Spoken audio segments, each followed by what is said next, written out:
بسم اللہ الرحمن الرحیم۔ زاد طالبین کا 5واں باب ہے حروف مشبہ بالفعل، سبق نمبر 1 میں خوش آمدید۔ آج کے سبق کے اندر ہم پر اثر کلام والی حدیث پڑھیں گے۔ قال رسول اللہ صلی اللہ علیہ وسلم ان من البیان لسحرا۔ نبی کریم صلی اللہ علیہ وسلم نے ارشاد فرمایا بلا شبہ بعض بیان جادو کا اثر رکھتے ہیں۔ دو لفظ سمجھنے والے ہیں، ایک ہے بیان اور دوسرا ہے سحرا۔ دیکھیں، بیان وہ گفتگو جو معافی ضمیر کو ظاہر کر دے اس کو بیان کہا جاتا ہے۔ باب اس کا آتا ہے ضرب یضرب، بان یبین بیانن وتی بیانن، اس کا معنی ہوتا ہے ظاہر کرنا۔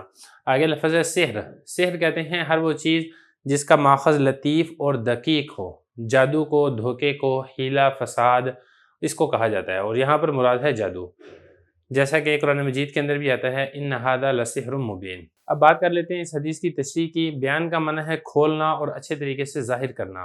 یہ کہا جائے کہ بیان اس فصیح گفتگو کو کہتے ہیں جس میں معافی ضمیر کو نہایت وضاحت اور حسن اسلوبی کے ساتھ ظاہر کیا جائے، ہر ایسی فصیح گفتگو بیان کہلاتی ہے۔ نبی کریم صلی اللہ علیہ وسلم نے بیان کو جادو اس لیے فرمایا ہے کہ جس طریقے سے جادو سے آدمی کو ایک حالت سے دوسری حالت میں تبدیل کر دیا جاتا ہے، بالکل ایسے ہی اگر آدمی کے کلام کے اندر فصاحت ہے تو اس سے بھی انسان کے دل کی حالت تبدیل ہو جاتی ہے۔ اس حدیث کا ایک شان ورود بھی ہے۔ ایک مرتبہ بنو تمیم کی ایک جماعت نبی کریم صلی اللہ علیہ وسلم کی خدمت میں حاضر ہوئی۔ ان میں سے دو شخص تھے جنہوں نے خوب فصاحت و بلاغت سے اپنے اوصاف اور فضائل بیان کیے۔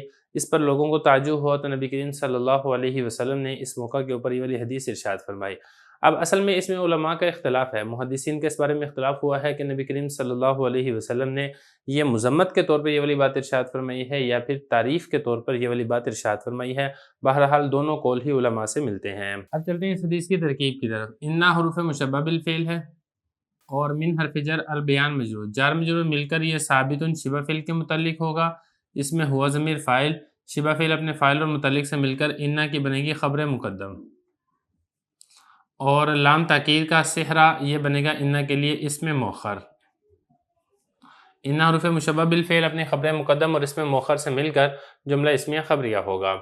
ایک اصول آپ ذہن میں رکھیں کہ جب بھی جار مجرور آئے گا اس کو آپ اسم نہیں بنا سکتے۔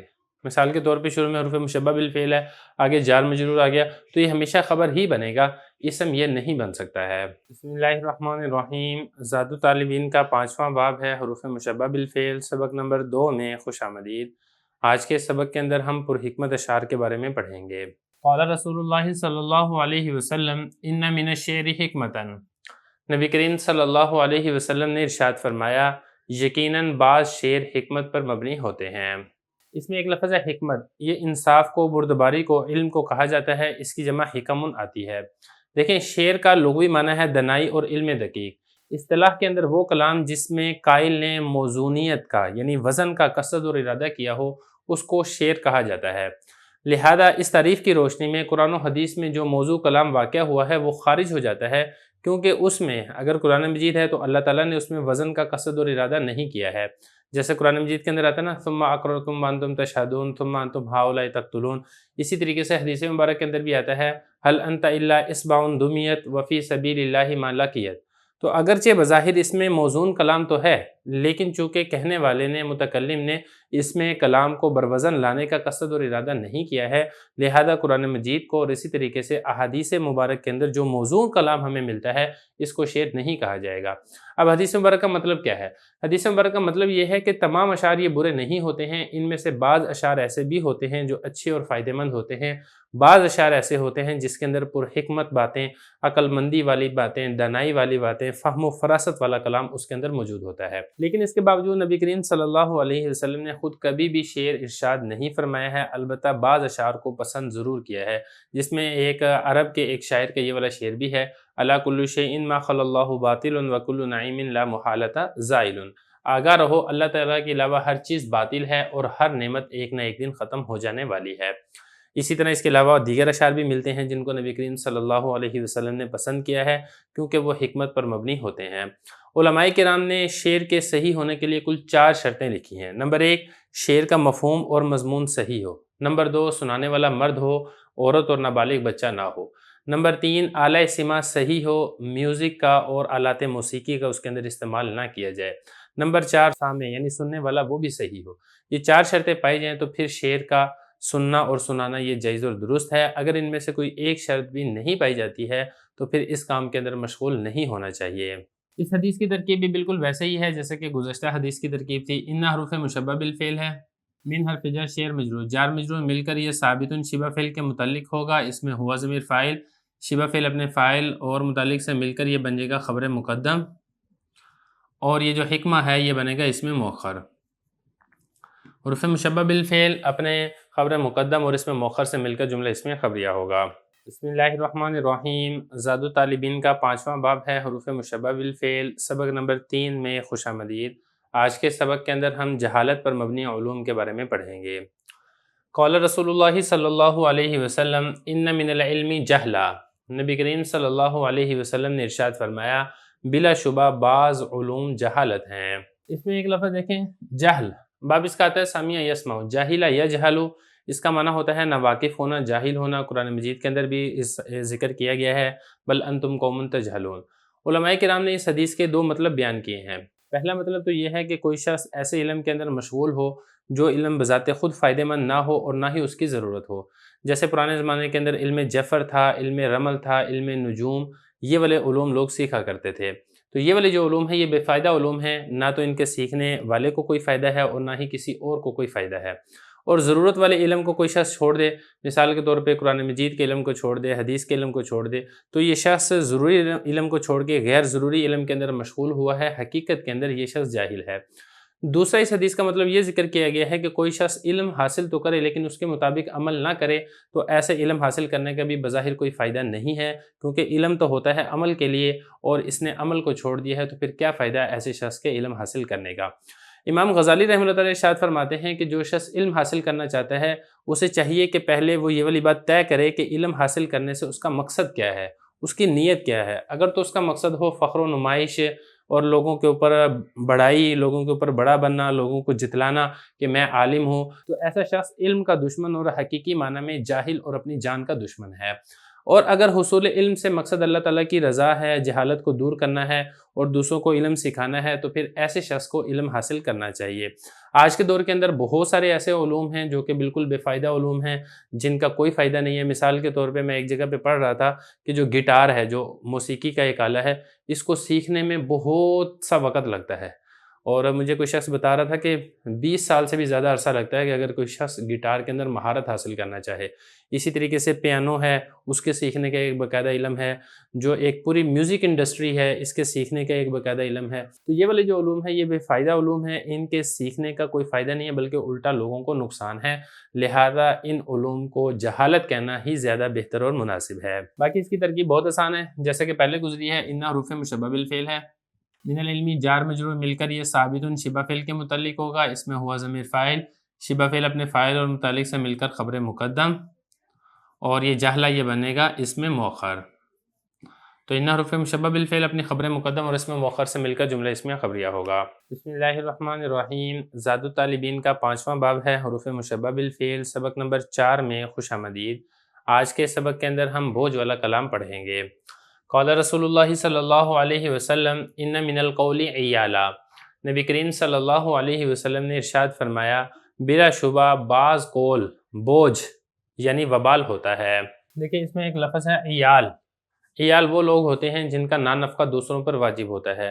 عالا یعیل، باب اس کا آتا ہے ضرب یضرب، اور اس کا مطلب ہوتا ہے محتاج ہونا۔ حدیث مبارک کا مطلب یہ ہے کہ کوئی شخص بالقصد زبان سے جھوٹ بولتا ہے تو اس جھوٹ کا وبال اس بولنے والے کو پہنچے گا۔ یہی وجہ ہے کہ اردو کا بھی محاورہ ہے پہلے تولو اور پھر بولو۔ جہاں اس زبان سے انسان کو بہت سارے انعامات مل سکتے ہیں، بالکل ایسے ہی یہ والی زبان ہی ہے جو انسان کو ہلاکت کی اور جہنم کی وادی میں گرا سکتی ہے۔ اس لیے شریعت نے اس زبان کی حفاظت کا خاص طور پر حکم دیا ہے، جیسا کہ ایک اور حدیث مبارک کے اندر بھی ارشاد ہے، نبی کریم صلی اللہ علیہ وسلم نے ارشاد فرمایا جو شخص اپنی زبان، پیٹ اور شرمگاہ کے شر سے بچ گیا اس نے اپنے اوپر جنت کو واجب کر لیا۔ اسی طرح ایک اور حدیث کے اندر نبی کریم صلی اللہ علیہ وسلم نے ارشاد فرمایا جو شخص مجھے 2 چیزوں کی ضمانت دے میں اسے جنت کی ضمانت دیتا ہوں۔ ایک اس چیز کی ضمانت جو اس کے 2 جبڑوں کے درمیان ہے یعنی زبان، دوسری وہ اس چیز کی ضمانت جو اس کی 2 رانوں کے درمیان ہے یعنی شرمگاہ۔ تو اس 2 کی اگر آپ حفاظت کر لیں گے تو انشاءاللہ پھر جنت کی گارنٹی اور جنت ملنا پکا اور یقینی ہے۔ اب بات کر لیتے ہیں اس حدیث کی ترکیب کی، بالکل ویسے ہی ہے جیسے سابقہ احادیثیں گزری ہیں۔ ان حروف مشبہ بالفعل ہے، اور من القولی جار مجرور مل کر یہ ثابت شبہ فعل کے متعلق، اس میں ہوا ضمیر فاعل، شبہ فعل اپنے فاعل اور متعلق سے مل کر خبر مقدم، اور اعلیٰ یہ بنے گا انا کے لیے اس میں مؤخر۔ انا حروف مشبہ بالفعل اپنی خبر مقدم اور اس میں مؤخر سے مل کر جملہ اسمیہ خبریہ ہوگا۔ بسم اللہ الرحمن الرحیم۔ زاد طالبین کا 5واں باب ہے حروف مشبہ بالفعل، سبق نمبر 5 میں خوش آمدید۔ آج کے سبق کے اندر ہم پڑھیں گے کہ تھوڑی سی ریاکاری بھی شرک ہے۔ قال رسول اللہ صلی اللہ علیہ وسلم ان یسیر الریاء شرکن، نبی کریم صلی اللہ علیہ وسلم نے ارشاد فرمایا یقیناً تھوڑی سی ریاکاری بھی شرک ہے۔ اس میں کچھ لفظ ہیں ان کو دیکھ لیں، ان میں ایک ہے یسیر، دوسرا ہے ریا اور تیسرا ہے شرک۔ یسیر تھوڑے کو، نرم کو اور کم کو کہا جاتا ہے، باب اس کا نصرہ بھی آتا ہے یسرا یئی سرو، اور باب اس کا کارومہ بھی آتا ہے یسورا یئی سرو، اور باب اس کا ضربہ بھی آتا ہے یسرا یئی سرو۔ یسرن و یسرن اس کا معنی ہوتا ہے کم ہونا۔ اور دوسرا لفظ ہے الریا، ریا کہتے ہیں دکھاوا کرنے کو، دکھلاوے کو۔ اللہ تعالیٰ نے قرآن مجید کے اندر بھی ارشاد فرمایا ہے الذین ھم یراؤون۔ تیسرا لفظ ہے شرک، اس کا معنی ہے شریک، حصہ، اللہ تعالیٰ کی ذات یا صفات میں کسی کو شریک ٹھہرانا۔ یہاں پر مراد ہے شرک خفی۔ اللہ تعالیٰ نے بھی قرآن مجید میں اس لفظ کو استعمال کیا ہے ان الشرک لظلم عظیم۔ حدیث کا مطلب یہ ہے کہ تھوڑی سی ریاکاری بھی شرک ہے، اور ریاکاری کا تھوڑا سا ہونا بھی اللہ تعالیٰ کے نزدیک بہت بڑا جرم ہے۔ ریا کی تعریف یہ ہے کہ اپنی عبادت اور نیکی کی وجہ سے لوگوں کی نظر میں اپنے مقام اور مرتبے کو پیدا کرنا، اپنے مقام اور مرتبے کو بلند کرنے کی کوشش کرنا، اس کو ریاکاری کہا جاتا ہے۔ ایک دوسری روایت میں اس کی مذمت اس طریقے سے کی گئی ہے کہ قیامت کے دن صاحب شرک سے کہا جائے گا کہ جس کے لیے تو نے عمل کیا تھا، یعنی ریاکاری کرنے والے سے کہا جائے گا کہ جس کے لیے تو نے عمل کیا تھا آج اسی سے جا کر اپنا بدلہ لے لے۔ ریاکاری کی کتنی علامات ہیں؟ حضرت علی رضی اللہ عنہ نے ارشاد فرمایا ہے کہ ریا کی کل 3 علامات ہیں۔ نمبر 1، جب اکیلا ہو تو سست ہو، جب مجمع میں ہو تو خوش ہو۔ نمبر 2، جب اس کی تعریف کی جائے تو یہ عمل کو زیادہ کرے۔ نمبر 3، جب اس کی مذمت کی جائے تو یہ عمل کے اندر کمی کر دے۔ تو یہ 3 علامات ہیں، اس سے پتہ چل جاتا ہے کہ کس کے اندر ریاکاری ہے، کس کے اندر دکھلاوا ہے اور کس کے اندر اخلاص ہے۔ اب ریاکاری کا علاج کیا ہے؟ دیکھیں ریاکاری کا علاج، اس میں آپ کو یہ والی بات بھی مد نظر رکھنی ضروری ہے کہ ریا کے خوف سے عبادت کو چھوڑنا یہ درست نہیں ہے۔ عمل کرتا رہے اور نیت کی اصلاح کرتا رہے۔ اصل میں پہلے عبادت کی عادت ہوتی ہے، پھر عادت سے عبادت بنتی ہے۔ تو آپ نیک عمل کرتے رہیں، اگر آپ کے دل کے اندر کچھ اس قسم کے ریاکاری کے وساوس اور خیالات آتے بھی ہیں تو اس کا مطلب یہ نہیں ہے کہ آپ نیک عمل کو چھوڑ دیں، لیکن وقتاً فوقتاً اپنی نیت کا جائزہ لیتے رہیں، اپنے قصد اور ارادے کو دیکھتے رہیں اور اس کو اللہ تعالیٰ کی جانب متوجہ کرتے رہیں، اور اللہ تعالیٰ سے مانگتے بھی رہیں کہ یا اللہ اگر میرے عمل کے اندر کسی قسم کا دکھلاوا ہے، کسی قسم کی ریاکاری ہے تو میرے عمل کو خالص اپنی ذات کے لیے ہی کر دیجئے۔ تو اس طریقے سے جب بار بار آپ جائزہ لیتے رہیں گے، اللہ تعالیٰ سے مانگتے رہیں گے تو انشاءاللہ پھر کامل اخلاص کی دولت حاصل ہو جائے گی۔ باقی اس کی ترکیب بہت آسان ہے۔ ان حروف مشبہ بالفعل ہے، یسیر مضاف، الریا مضاف الیہ، مضاف مضاف الیہ سے مل کر انا کا اسم ہے، اور شرک یہ انا کی خبر ہے۔ انا حروف مشبہ بالفعل اپنے اسم و خبر سے مل کر جملہ اسمیہ خبریہ ہوگا۔ بسم اللہ الرحمن الرحیم۔ زاد طالبین کا 5واں باب ہے حروف مشبہ بالفعل، سبق نمبر 6 میں خوش آمدید۔ آج کے سبق کے اندر ہم پڑھیں گے کہ خوش نصیب کون ہے۔ قال رسول اللہ صلی اللہ علیہ وسلم ان السعید لمن جنب الفتن، نبی کریم صلی اللہ علیہ وسلم نے ارشاد فرمایا یقیناً خوش بخت، نیک بخت، خوش نصیب، کوئی بھی آپ ترجمہ کر سکتے ہیں، یقیناً خوش نصیب وہ شخص ہے جو فتنوں سے دور رکھا گیا۔ اس میں لفظ دیکھیں جنبا، جنب شیء، اس کا معنی ہوتا ہے کسی سے کسی چیز کو دور کرنا۔ یہ جنبا واحد مذکر غائب فعل ماضی مجہول کا صیغہ ہے باب تفعیل سے، اس کا معنی ہے دور کیا گیا۔ اب اس حدیث کی تشریح یہ ہے کہ فتنوں سے مراد ہے یہاں پر آفات اور وہ چیزیں جو انسان کے ذہن کو، قلب کو، جسم کو، دماغ کو رنج اور تکلیف کے اندر مبتلا کرتی ہیں۔ بعض علماء نے فرمایا کہ فتنوں سے مراد ہیں گمراہ کن نظریات، خیالات، باطل افکار، نفسانی شہوات اور خیالات، یہ والی چیزیں ہیں۔ جو شخص ان چیزوں سے محفوظ کر دیا گیا وہ خوش نصیب ہوگا۔ فتنوں کے زمانے میں اللہ تعالیٰ فتنوں سے کسی کو بچا لے تو اس سے بڑی کوئی نیکی نہیں ہے، لہذا انسان کو چاہیے کہ اگر اسے کوئی نیک عمل کرنے کا موقع ملا ہے تو اس نیک عمل کرنے میں جلدی کرے، کیونکہ اس کو معلوم نہیں ہے کہ آگے آنے والا وقت کتنے فتنوں کو اپنے ساتھ لے کر آئے گا۔ اگر فتنوں کے آنے سے پہلے کسی شخص نے اپنے اعمال صالحہ اختیار کر لیے، اپنے ایمان کو اور یقین کو مضبوط کر لیا تو ایسا شخص یقیناً خوش نصیب ہے۔ جیسے کہ ایک اور حدیث کے اندر بھی آتا ہے، مجھے حدیث کے الفاظ تو صحیح طریقے سے یاد نہیں ہے، لیکن اس کا مفہوم یہ ہے کہ اللہ کے نبی نے فرمایا تھا کہ تم سخت رات کی سخت تاریکی کے مثل آنے والے فتنوں سے پہلے تم عمل کر لو، پھر ایسے فتنے آئیں گے کہ اس وقت انسان دن کے وقت کافر ہوگا اور شام کو مسلم ہوگا، شام کو مسلم ہوگا، صبح کو کافر ہوگا۔ ایسے سخت فتنے آئیں گے کہ جو انسان ہے وہ تھوڑی سی مالی مفاد کے لیے، تھوڑی سی دنیاوی فائدے کے لیے اپنا ایمان تک فروخت کر دے گا۔ تو ایسی اندھیری رات والے فتنے وہ کچھ آ چکے ہیں، کچھ ابھی مزید آنے ہیں، لہذا انسان کو چاہیے ان فتنوں سے بچتے ہوئے اعمال صالحہ میں جلدی کرے۔ آج کے دور کا بہت بڑا فتنہ یہ ہمارا ٹچ موبائل ہے، جس کے اندر دنیا جہان کی غلاظت موجود ہے، باطل افکار و نظریات بھی اس کے اندر ملتے ہیں، فحاشی اور عریانی بھی اس کے اندر ملتی ہے۔ تو اس موبائل سے بچنے کی بطور خاص دعا کریں، اللہ تعالیٰ سے بھی دعا مانگیں اس کی کثرت کے ساتھ، اور اپنے لائحہ عمل کو اور اپنے اوقات کو اس طریقے سے آپ ترتیب دیں کہ موبائل کا استعمال کم سے کم ہو، تاکہ آپ اعمال صالحہ کرنے کی آپ کو بہت زیادہ توفیق حاصل ہو۔ اب چلتے ہیں اس حدیث کی ترکیب کی طرف۔ ان حروف مشبہ بالفعل ہے، السعید اس کا اسم ہے، لام حرف جر، من اسم موصول ہے، جنبا فعل مجہول ہے، اس میں ہوا ضمیر بنے گی نائب فاعل، اور الفتن اس کے لیے بنے گا مفعول۔ جنبا فعل مجہول اپنے نائب فاعل اور مفعول سے مل کر جملہ فعلیہ خبریہ ہو کر من موصول کا بنے گا صلہ، من موصول اپنے صلہ سے مل کر لام جار کا مجرور، جار مجرور مل کر یہ کائن شبہ فعل کے متعلق ہوگا، اس میں ہوا ضمیر فاعل، شبہ فعل اپنے فاعل اور متعلق سے مل کر جملہ ہو کر پھر یہ ان حروف مشبہ بالفعل کی خبر ہے، ان حروف مشبہ بالفعل اپنے اسم و خبر سے مل کر جملہ اسمیہ خبریہ ہوگا۔ بسم اللہ الرحمن الرحیم۔ زاد طالبین کا 5واں باب ہے حروف مشبہ بالفعل، سبق نمبر 7 میں خوش آمدید۔ آج کے سبق کے اندر ہم پڑھیں گے کہ مشورہ امانت ہے۔ قال رسول اللہ صلی اللہ علیہ وسلم ان المستشار مؤتمن، نبی کریم صلی اللہ علیہ وسلم نے ارشاد فرمایا یقیناً جس سے مشورہ لیا جائے اسے امین ہونا چاہیے۔ 2 لفظ ہے اس کے اندر، ان میں سے ایک لفظ ہے مستشار اور دوسرا لفظ ہے مؤتمن۔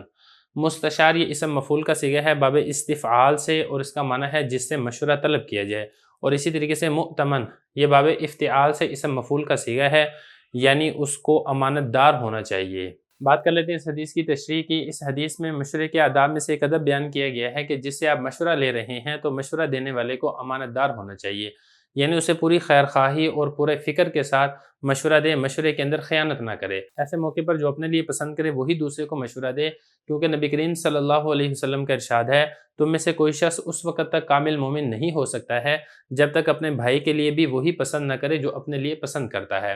ایک اور روایت کے اندر آتا ہے کہ آپ صلی اللہ علیہ وسلم نے ارشاد فرمایا جس نے اپنے کسی بھائی کو ایسی رائے دی جس کے متعلق اسے علم تھا کہ بھلائی دوسرے کام میں ہے تو اس نے اپنے بھائی کے ساتھ خیانت کی۔ لیکن اس حدیث کے اندر مؤتمن کا لفظ استعمال کیا گیا ہے جو کہ اسم مفعول کا صیغہ ہے۔ مطلب اس کا یہ ہے کہ جب کسی مشورے کے بارے میں اسے سوال کیا جائے تو اس کے ذہن میں جو خیر کی بات ہو اس کو چھپانا نہیں چاہیے بلکہ اس کو ظاہر کر دینا چاہیے۔ اسی طریقے سے مشورہ لینے والے پر بھی یہ والی بات لازم ہے کہ ہر ایک سے مشورہ نہ لے بلکہ اہل بصیرت لوگوں سے مشورہ لے، جو عقل مند لوگ ہیں، دانا ہیں، اور میں بلکہ ایک بات کہا کرتا ہوں کہ جو متعلقہ فیلڈ والا بندہ ہے آپ اسی سے مشورہ لیں۔ اگر آپ کو کوئی بیماری ہے تو آپ بیماری سے آپ کسی ڈاکٹر کے ساتھ مشورہ کریں، آپ کسی انجینئر کے ساتھ، کسی مولوی صاحب کے ساتھ مشورہ نہ کریں بیماری کے بارے میں۔ اسی طریقے سے آپ کا کوئی شرعی مسئلہ ہے تو آپ کسی ماہر عالم سے اس بارے میں مشورہ کریں۔ اگر آپ نے کوئی چیز تعمیر کروانی ہے تو پھر آپ کسی انجینئر سے، کسی مستری سے، یعنی خلاصہ کلام یہ ہے کہ کوئی بھی کام ہو اسی جو فیلڈ کا جو بندہ ہے اور جس کو مہارت حاصل ہو اور جو آپ کا خیر خواہ بھی ہو، یہ بھی ہونا بڑا ضروری ہے۔ آپ اس سے مشورہ لیں، اور جس سے مشورہ لیا جا رہا ہے اسے بھی چاہیے کہ وہ جو اس کے نزدیک صحیح ہو، مناسب ہو، اسی چیز کا مشورہ دے۔ یہ مشورے کے اندر خیانت نہ کرے کہ اس کو معلوم ہو کہ یہ والا مشورہ نہیں دینا چاہیے، وہی والا مشورہ دے دے تاکہ دوسرے بندے کا نقصان ہو۔ تو ایسے کاموں کرنے سے حدیث مبارک کے اندر منع کیا گیا ہے۔ ترکیب اس کی بہت آسان ہے۔ ان حروف مشبہ بالفعل ہے، المستشار اس کا اسم ہے، مؤتمن اس کی خبر ہے۔ حروف مشبہ بالفعل اپنے اسم و خبر سے مل کر جملہ اسمیہ خبریہ ہوگا۔ بسم اللہ الرحمن الرحیم۔ زاد طالبین کا 5واں باب ہے حروف مشبہ بالفعل، سبق نمبر 8 میں خوش آمدید۔ آج کے سبق میں ہم پڑھیں گے کہ اولاد کنجوسی کی وجہ ہے۔ قال رسول اللہ صلی اللہ علیہ وسلم ان الولد مبخلۃ مجبنۃ، نبی کریم صلی اللہ علیہ وسلم نے ارشاد فرمایا بے شک اولاد بخل اور بزدلی کا سبب ہوتی ہے۔ 2 لفظ اس میں سمجھنے والے ہیں، ایک ہے مبخلہ اور دوسرا ہے مجبنہ۔ مبخلہ اس کا مطلب ہے بخیل بنانے والی، کنجوس بنانے والی۔ باب اس کا آتا ہے سمیع یسمع، باخیلہ یبخلو، اور اسی طریقے سے باب اس کا کارواں بھی آتا ہے باخلہ یبخلو، اس کا معنی ہوتا ہے کنجوس ہونا، بخیل ہونا۔ دوسرا لفظ ہے مجبنہ، بزدل بنانے والی، یہ اصل میں جبن سے ہے، جبن یجبن جبنن، اس کا مطلب ہوتا ہے بزدل ہونا۔ اسی سے ایک صفت آتی ہے جبانن، اس کا مطلب ہوتا ہے بزدل۔ اب بات کر لیتے ہیں اس حدیث کی تشریح کی۔ اس حدیث کے اندر دیکھیں دو باتیں ارشاد فرمائی گئی ہیں۔ نمبر ایک، انسان کی اولاد اس کے لیے بخل کا سبب بن جاتی ہے، کنجوسی کا باعث اور سبب ہوتی ہے، کیونکہ باپ اپنی اولاد کے لیے سب کچھ کرنے کے لیے تیار رہتا ہے تاکہ ان کی ضروریات پوری ہو جائیں، ان کے مستقبل کے لیے پیسے کو جوڑ جوڑ کر رکھتا ہے، اور بعض اوقات ایسا بھی ہوتا ہے کہ ان پیسوں کو راہ خدا میں دیتے ہوئے اسے تکلیف ہوتی ہے، کیونکہ اس نے اپنی اولاد کے مستقبل کے لیے اس کو جمع کیا ہوتا ہے۔ ضرورت مند آتا ہے، ضرورت مند کے اوپر خرچ کرتے ہوئے اسے ڈر لگتا ہے کہ اگر میں نے اس کو خرچ کر دیا یا میں نے راہ خدا میں دے دیا تو پھر یہ نہ ہو کہ میری اولاد کے لیے مستقبل کے اندر پیسوں کی قلت ہو جائے۔ تو یہاں پر دیکھیں اولاد یہ وجہ اور سبب بنی ہے اس باپ کے کنجوسی کرنے کا، اس باپ کے بخل کرنے کا۔ دوسری جو بات اس حدیث کے اندر ارشاد فرمائی گئی ہے وہ یہ ہے کہ انسان کی اولاد اس کے لیے بزدلی کا سبب بن جاتی ہے۔ یہ اولاد کی محبت ہی ہے جس کی وجہ سے یہ شخص اعلاء کلمت اللہ اور جہاد جیسی اہم عبادت سے جی چراتا ہے، اور اس کا گمان فاسد یہ ہوتا ہے کہ اگر میں مر گیا یا میں قتل ہو گیا یا میں گرفتار ہو گیا تو پھر پیچھے میرے بچوں کا کیا ہوگا، ان کی پرورش کیسے ہوگی۔ چنانچہ اولاد کی وجہ سے وہ جہاد جیسی ایک عظیم الشان عبادت سے محروم رہ جاتا ہے۔ تو یہاں پر بھی دیکھیں اس کی بزدلی کا سبب یہی اس کی اولاد بنی ہے۔ تو انسان کو چاہیے کہ اولاد کے بارے میں اللہ تعالیٰ پر توکل اور بھروسہ کرے۔ ظاہر ہے جب تم دنیا کے اندر آئے تھے تو اللہ تعالیٰ نے تمہیں بھی تو پال پوس کر بڑا کیا ہے، پرورش کیا ہے، تمہیں رزق دیا ہے، تمہارے بعد تمہاری اولاد کو بھی ایسے ہی رزق ملتا رہے گا، اور ایسا نہیں ہے کہ تم اگر مر جاؤ گے تو پیچھے سے اولاد کیسے پلے گی۔ آپ نے دیکھا ہوگا بہت سے لوگ جوانی کے اندر فوت ہو جاتے ہیں، چھوٹے چھوٹے بچے اپنے پیچھے چھوڑ کر چلے جاتے ہیں، لیکن اس کے باوجود کوئی رات کو بھوکا نہیں سوتا ہے۔ اللہ تعالیٰ سب کی پرورش کرتے ہیں، سب کو رزق دیتے ہیں۔ لہذا اگر آپ کو راہ خدا میں پیسے خرچ کرنے ہیں یا کسی ضرورت مند کی ضرورت پوری کرنی ہے یا اسی طریقے سے اعلاء کلمت اللہ کے لیے جہاد کرنا ہے تو اولاد کی وجہ سے ان کاموں سے پیچھے نہ رہیں، اور جہاں تک ہو سکے ان اہم ترین عبادت کو ضرور پورا کریں۔ انشاءاللہ اسی کے اندر آپ کی اولاد کی بھی بہتری اور بھلائی ہے۔ اللہ تعالیٰ آپ کی اولاد کو آپ کی ان اہم عبادات کی وجہ سے ضائع ہرگز نہیں کریں گے۔ باقی ترکیب اس کی بہت آسان ہے۔ ان حروف مشبہ بالفعل ہے، الولد اسم ہے، مبخلا یہ خبر اول ہے، اور یہ مجبانہ یہ خبر ثانی ہے۔ ان حروف مشبہ بالفعل اپنے اسم اور دونوں خبروں سے مل کر جملہ اسمیہ خبریہ ہوگا۔ بسم اللہ الرحمن الرحیم۔ زاد الطالبین کا 5واں باب ہے حروف مشبہ بالفعل، سبق نمبر 9 میں خوش آمدید۔ آج کے سبق کے اندر ہم سچ اور جھوٹ کا انجام پڑھیں گے۔ قال رسول اللہ صلی اللہ علیہ وسلم ان الصدق طمانینۃ و ان الکذب ریبۃ۔ نبی کریم صلی اللہ علیہ وسلم نے ارشاد فرمایا یقیناً سچ اطمینان کا باعث ہے اور جھوٹ بے اطمینانی کا سبب ہے۔ دو لفظ ہیں اس کے اندر، پہلا لفظ ہے طمانینہ، اطمئنا یطمئن اطمینانا، باب اس کا افعیلال آتا ہے اور اس کا معنی ہوتا ہے مطمئن ہونا، اور دوسرا لفظ اس میں دیکھیں ریبہ، یہ شک کو بے قراری کو کہا جاتا ہے، اس کی جمع ریب آتی ہے، رابہ یریبو، باب اس کا ضربہ یضرب ہوتا ہے اور اس کا معنی ہوتا ہے شک میں ڈالنا۔ قرآن مجید کے اندر بھی ذکر کیا گیا ہے لا ریب فی، وہ یہی والا ریب ہی ہے۔ بات کر لیتے ہیں اس حدیث کی تشریح کی طرف۔ اس حدیث کے اندر اصل میں ایک ضابطہ اور قاعدے کی طرف اشارہ کیا گیا ہے۔ جس چیز کے بارے میں تمہارا دل مطمئن ہو جائے تو سمجھ لو کہ وہ صحیح ہے، اور جس چیز کے بارے میں تمہارے دل کے اندر شک اور تردد ہو تو سمجھ لو کہ وہ غلط ہے۔ مگر ایک بات کا خیال رکھنا ضروری ہے کہ یہ قاعدہ ہر شخص کے لیے نہیں ہے، بلکہ نیک انسانوں کے لیے ہے، صالح اشخاص کے لیے ہے، جن کے ذہن و فکر، دل و دماغ تقوی اور ایمان کے جوہر سے معمور ہیں۔ جبکہ وہ شخص جس کے اندر یہ والی باتیں نہ پائی جائیں، وہ دین سے دور ہوں، وہ فساق و فجار سے تعلق رکھتے ہوں، تو پھر ان کے بارے میں یہ قاعدہ اور اصول نہیں ہے۔ دوسری بات آپ نے یہ سمجھنی ہے کہ یہ قاعدہ اس وقت ہے جب کسی چیز کے بارے میں واضح حکم شرعی موجود نہ ہو۔ اگر کسی چیز کے بارے میں شرعی حکم موجود ہے تو اس کے اوپر خواہ آپ کا دل مطمئن ہو یا دل مطمئن نہ ہو، دونوں صورتوں میں آپ کو اسے ماننا پڑے گا۔ اسی طرح یہ قاعدہ ایک اور صورت میں بھی چلے گا کہ جب قرآن مجید کی 2 آیتوں میں بظاہر تعارض معلوم ہو رہا ہو تو آپ حدیث پر عمل کر لیں۔ اگر کوئی ایسا مسئلہ ہے کہ آیتوں میں بھی تعارض ہے، حدیث میں بھی تعارض ہے، اور اسی طریقے سے اسلاف کے اقوال بھی مختلف ہیں، تو پھر اس صورت میں آپ کو اختیار ہے کہ آپ کا دل جس فتوے کی طرف غالب گمان کہے کہ یہ والی بات درست ہے تو آپ اس کو اختیار کر سکتے ہیں۔ لیکن میں آپ کو دوبارہ یہی والی بات کہوں گا کہ یہ والا جو مسئلہ ہے یہ ماہر علماء کے لیے ہے، یہ عوام الناس کے لیے نہیں ہے۔ باقی اس کی ترکیب بہت آسان ہے۔ ان حروف مشبہ بالفعل ہے، الصدق قسم ہے، طمانینہ خبر ہے۔ ان حروف مشبہ بالفعل اپنے اسم و خبر سے مل کر جملہ اسمیہ خبریہ ہو کر معطوف علیہ، واو اور عطف ان حروف مشبہ بالفعل، کذب اسم ہے، ریبہ خبر ہے۔ ان حروف مشبہ بالفعل اپنے اسم و خبر سے مل کر جملہ اسمیہ خبریہ ہو کر معطوف علیہ معطوف سے مل کر جملہ عاطفہ ہوگا۔ بسم اللہ الرحمن الرحیم۔ زاد الطالبین کا 5واں باب ہے حروف مشبہ بالفعل، سبق نمبر 10 میں خوش آمدید۔ آج کے سبق میں ہم پڑھیں گے کہ خوبصورتی اللہ تعالیٰ کو پسند ہے۔ قال رسول اللہ صلی اللہ علیہ وسلم ان اللہ تعالی جمیل یحب الجمال۔ نبی کریم صلی اللہ علیہ وسلم نے ارشاد فرمایا بے شک اللہ تعالیٰ خوبصورت ہے اور خوبصورتی کو پسند کرتا ہے۔ دو لفظ اس کے اندر سمجھنے والے ہیں، ایک ہے جمیل اور دوسرا ہے جمال، اسی طریقے سے یحب۔ اس میں پہلا لفظ دیکھیں جمیل، باب اس کا آتا ہے کرما یکرم اور اس کا معنی ہوتا ہے خوبصورت ہونا۔ دوسرا لفظ ہے یحب، احبا یحب، باب اس کا آتا ہے افعال اور اس کا مطلب ہوتا ہے محبوب ہونا۔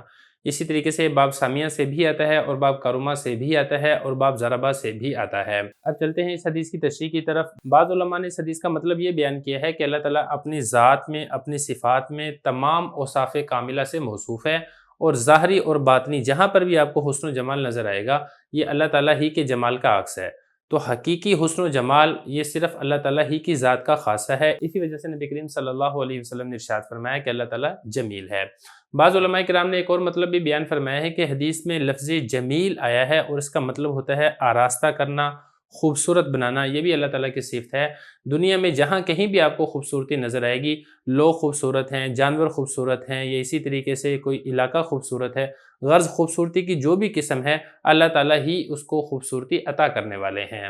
بعض علماء یہ بھی فرماتے ہیں کہ جمیل اصل میں جلیل ہے اور اس کا مطلب یہ بنے گا کہ اللہ تعالیٰ تمام تر نور اور حسن و جمال کا مالک ہے۔ ایک اور قول بھی ذکر کیا گیا ہے کہ اللہ تعالیٰ اپنے بندوں کا اچھا کارساز ہے۔ خلاصہ یہ ہے کہ حدیث میں اللہ تعالیٰ کے جمیل ہونے کا ذکر کیا گیا ہے، اور اللہ تعالیٰ کی خوبصورتی ہم آنکھوں سے تو نہیں دیکھ سکتے ہیں۔ اگر آپ نے اللہ تعالیٰ کی خوبصورتی کا اندازہ لگانا ہے تو اللہ تعالیٰ کی مخلوق کو دیکھ کر اللہ تعالیٰ کی خوبصورتی کا اندازہ لگا سکتے ہیں۔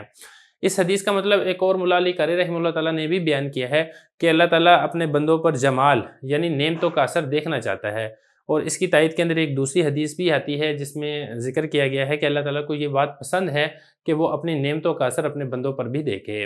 اب بات کر لیتے ہیں اس کی ترکیب کی طرف۔ ترکیب اس کی آسان ہے، ان حروف مشبہ بالفعل ہے، لفظ اللہ یہ بنے گا ذوالحال، اور تعالی فعل ہے، اس میں ہوا ضمیر فاعل ہے، فعل فاعل مل کر جملہ فعلیہ خبریہ ہو کر یہ بنے گا حال، ذوالحال حال مل کر یہ بنے گا ان حروف مشبہ بالفعل کا اسم، اور جمیل یہ بنے گا خبر اول، یحب فعل اس میں ہوا ضمیر فاعل، الجمال اس کے لیے مفعول، فعل اپنے فاعل اور مفعول سے مل کر جملہ فعلیہ خبریہ ہو کر انا کے لیے خبر ثانی، انا حرف مشبہ بالفعل اپنے اسم اور دونوں خبروں سے مل کر جملہ اسمیہ خبریہ ہوگا۔ بسم اللہ الرحمن الرحیم۔ زاد الطالبین کا 5واں باب ہے حروف مشبہ بالفعل، سبق نمبر 11 میں خوش آمدید۔ آج کے سبق کے اندر ہم تیزی اور سستی کے بارے میں حدیث پڑھیں گے۔ قال رسول اللہ صلی اللہ علیہ وسلم ان لکل شیء شرۃ ولکل شرۃ فطرۃ۔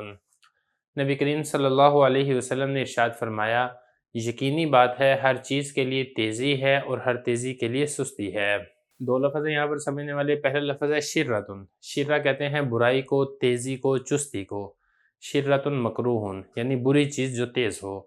اور دوسرا لفظ یہاں پہ سمجھنے والا فطرہ، فطرہ یہ کمزوری کے معنی میں آتا ہے اور اس کی جمع آتی ہے فطرات، باب اس کا آتا ہے نصر ینصر، فطر یفطر اس کا مطلب ہوتا ہے ضعیف ہونا، کمزور ہونا۔ اب چلتے ہیں اس حدیث کی تشریح کی طرف۔ شرہ کا معنی ہے سستی اور کاہلی اور اسی طریقے سے حرص کے اندر مبتلا ہونا۔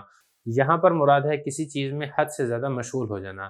حدیث کا مطلب یہ بنے گا کہ جو شخص کسی کام کو شروع کرتا ہے تو شروع میں تو اس کام کے اندر اس کو بہت زیادہ انہماک ہوتا ہے اور اس میں وہ خوب اپنی طاقت خرچ کرتا ہے، جس کا عمومی طور پر نتیجہ یہ نکلتا ہے کہ چند دنوں کے بعد وہ آدمی سست پڑ جاتا ہے، جس کی طرف اس حدیث میں اشارہ کیا جا رہا ہے۔ خلاصہ یہ نکلے گا کہ اس حدیث کے اندر ترغیب دی جا رہی ہے کہ ایسا نہ کرو کہ شروع کے اندر تو خوب تیزی ہو پھر آہستہ آہستہ سست پڑ جائے، بلکہ درمیانہ روی اختیار کرنی چاہیے۔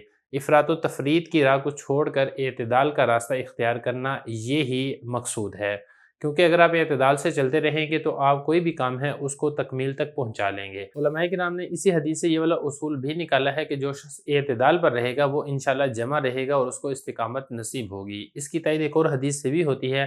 اللہ کے نبی صلی اللہ علیہ وسلم نے ارشاد فرمایا احب الاعمال الی اللہ ادومها وان قل۔ اللہ تعالیٰ کو وہ عمل زیادہ پسندیدہ ہے جو دائمی طور پر ہو اگرچہ کم ہی کیوں نہ ہو۔ تو آپ کوئی بھی کام کرنا چاہتے ہیں تو آپ کو چاہیے کہ آپ اعتدال کو ملحوظ خاطر رکھیں، نہ تو اپنے اوپر بہت زیادہ بوجھ ڈالیں اور نہ ہی سستی کا شکار ہوں، تاکہ ایک تسلسل اور روانگی سے یہ والا کام چلتا رہے۔ اب چلتے ہیں اس حدیث کی ترکیب کی طرف۔ ان حروف مشبہ بالفعل ہے، لام حرف جر کل مضاف شے مضاف الیہ، مضاف مضاف الیہ سے مل کر لام جار کا مجرور ہے، اور اسی طریقے سے یہ جو شرہ ہے یہ بنے گا انا کے لیے اسم مؤخر، اور یہ جار مجرور مل کر معطوف علیہ۔ اسی طریقے سے یہ جو شرہ ہے یہ بھی بنے گا معطوف علیہ، اور یہ جو فطرہ ہے فطرہ کا عطف ہوگا شرہ کے اوپر، تو شرہ معطوف علیہ اپنے فطرہ معطوف سے مل کر یہ انا کے لیے بن جائے گا اسم مؤخر، اور یہ جو آگے والا ہے لکل شرہ اس کا عطف ہوگا لکل شیء کے اوپر، واو حرف عطف لام حرف جر کل مضاف شرہ مضاف الیہ، مضاف مضاف الیہ سے مل کر لام جار کا مجرور، جار مجرور مل کر یہ بن جائے گا معطوف، اور یہ جو لکل شیء ہے یہ معطوف علیہ اور معطوف سے مل کر یہ کائن شبہ فعل کے متعلق ہوگا۔ کائن شبہ فعل اس میں ہوا ضمیر بنے گا اس کے لیے فاعل، شبہ فعل اپنے فاعل اور متعلق سے مل کر جملہ ہو کر پھر یہ بن جائے گا انا کے لیے خبر مقدم، انا حرف مشبہ بالفعل اپنے خبر مقدم اور اس میں مؤخر سے مل کر جملہ اس میں خبریہ ہوگا۔ بسم اللہ الرحمن الرحیم، زاد الطالبین کا 5واں باب ہے حروف مشبہ بالفعل، سبق نمبر 12 میں خوش آمدید۔ آج کے سبق میں ہم حدیث مبارکہ پڑھیں گے کہ رزق آدمی کو تلاش کرتا ہے۔ قال رسول اللہ صلی اللہ علیہ وسلم ان الرزق لیطلب العبد کما یطلبہ اجلہ، نبی کریم صلی اللہ علیہ وسلم نے ارشاد فرمایا یقیناً رزق انسان کو ایسے ہی تلاش کرتا ہے جیسا کہ اس کی موت اسے تلاش کرتی ہے۔ اب بات کرتے ہیں اس کی لغوی صرفی تحقیق کی طرف۔ پہلا لفظ دیکھیں یطلبو، طلب یطلبو طلباً، باب اس کا نصرہ ینصر ہوتا ہے، اس کا معنی ہوتا ہے تلاش کرنا، طلب کرنا۔ دوسرا لفظ ہے یہاں پہ اجل، یہ مدت کو کہا جاتا ہے، وقت کو کہا جاتا ہے۔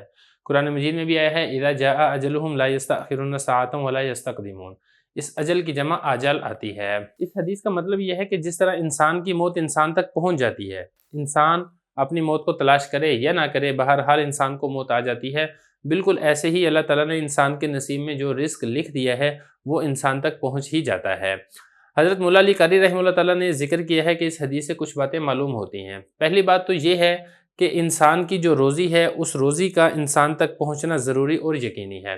دوسری بات یہ ہے کہ انسان کی روزی اس کو انسان کی موت سے بھی پہلے مل جاتی ہے، جیسے کہ قرآن مجید کے اندر بھی ذکر ہے اللہ خلقکم ثم رزقکم ثم یمیتکم ثم یحییکم، اللہ تعالیٰ نے پہلے تمہیں پیدا کیا، پھر اللہ تعالیٰ نے تمہیں رزق دیا، پھر اللہ تعالیٰ تمہیں مارے گا اور پھر اللہ تعالیٰ تمہیں دوبارہ زندہ کرے گا۔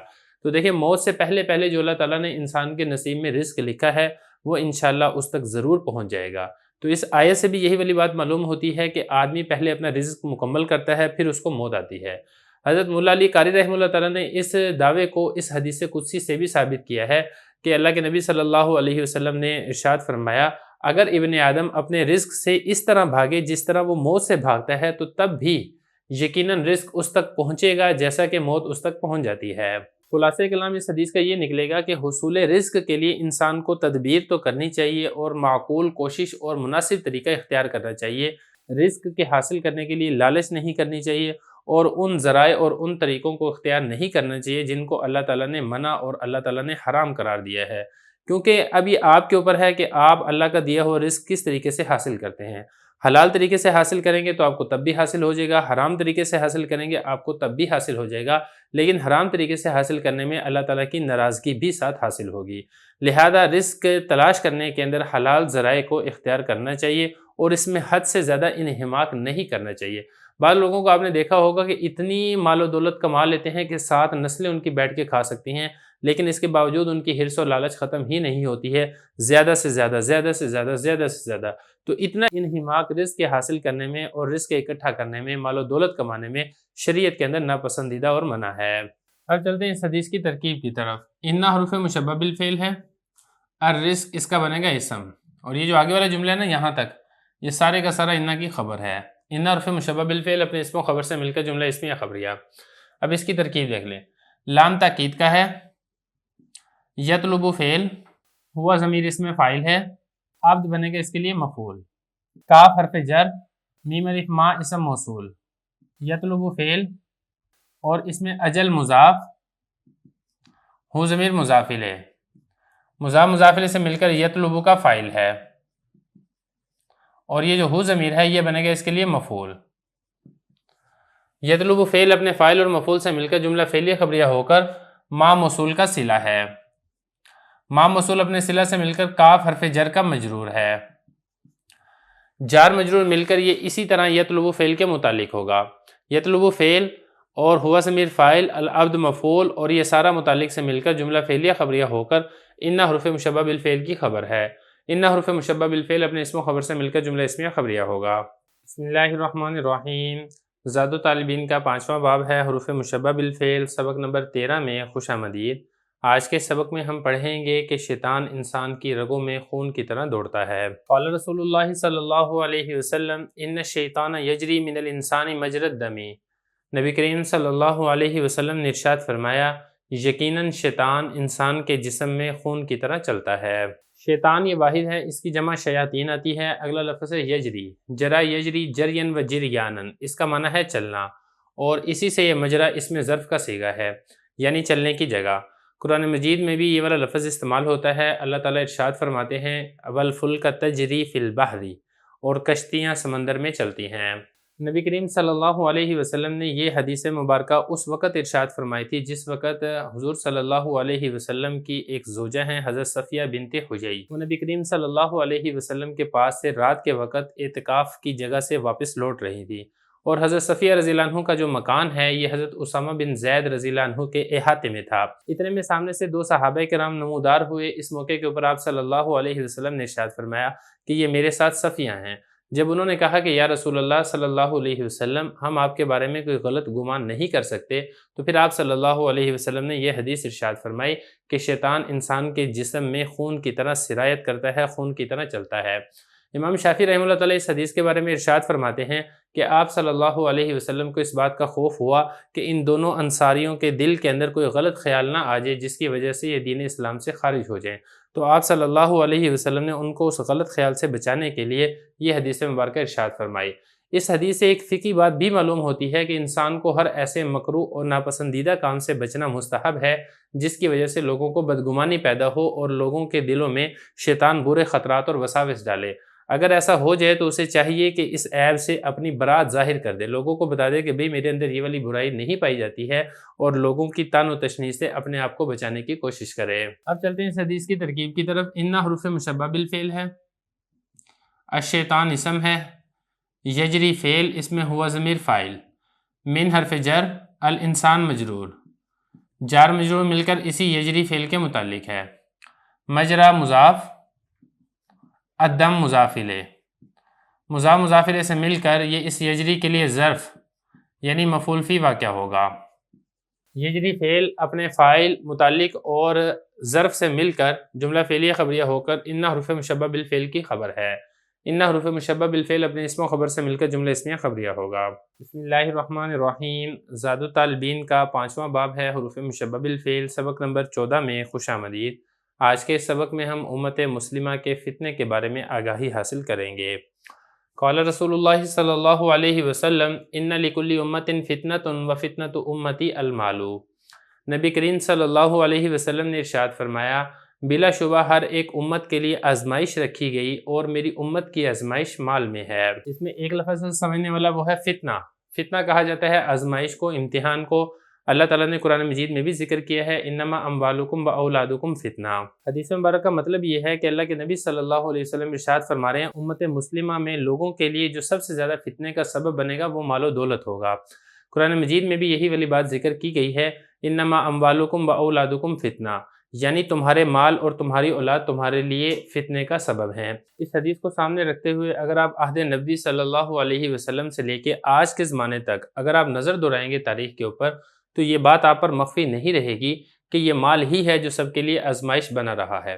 اس مال کی وجہ سے بے شمار بندوں نے اللہ تعالیٰ کی بغاوت اور نافرمانی کی ہے اور اخروی نعمتوں سے محروم ہو گئے ہیں۔ بعض علماء کرام اس حدیث کا دوسرا مطلب بھی بیان فرماتے ہیں کہ فتنے سے مراد ہے آخرت کا عذاب، یعنی اس مال کی وجہ سے بہت سے لوگ آخرت کے عذاب کے اندر مبتلا ہوں گے۔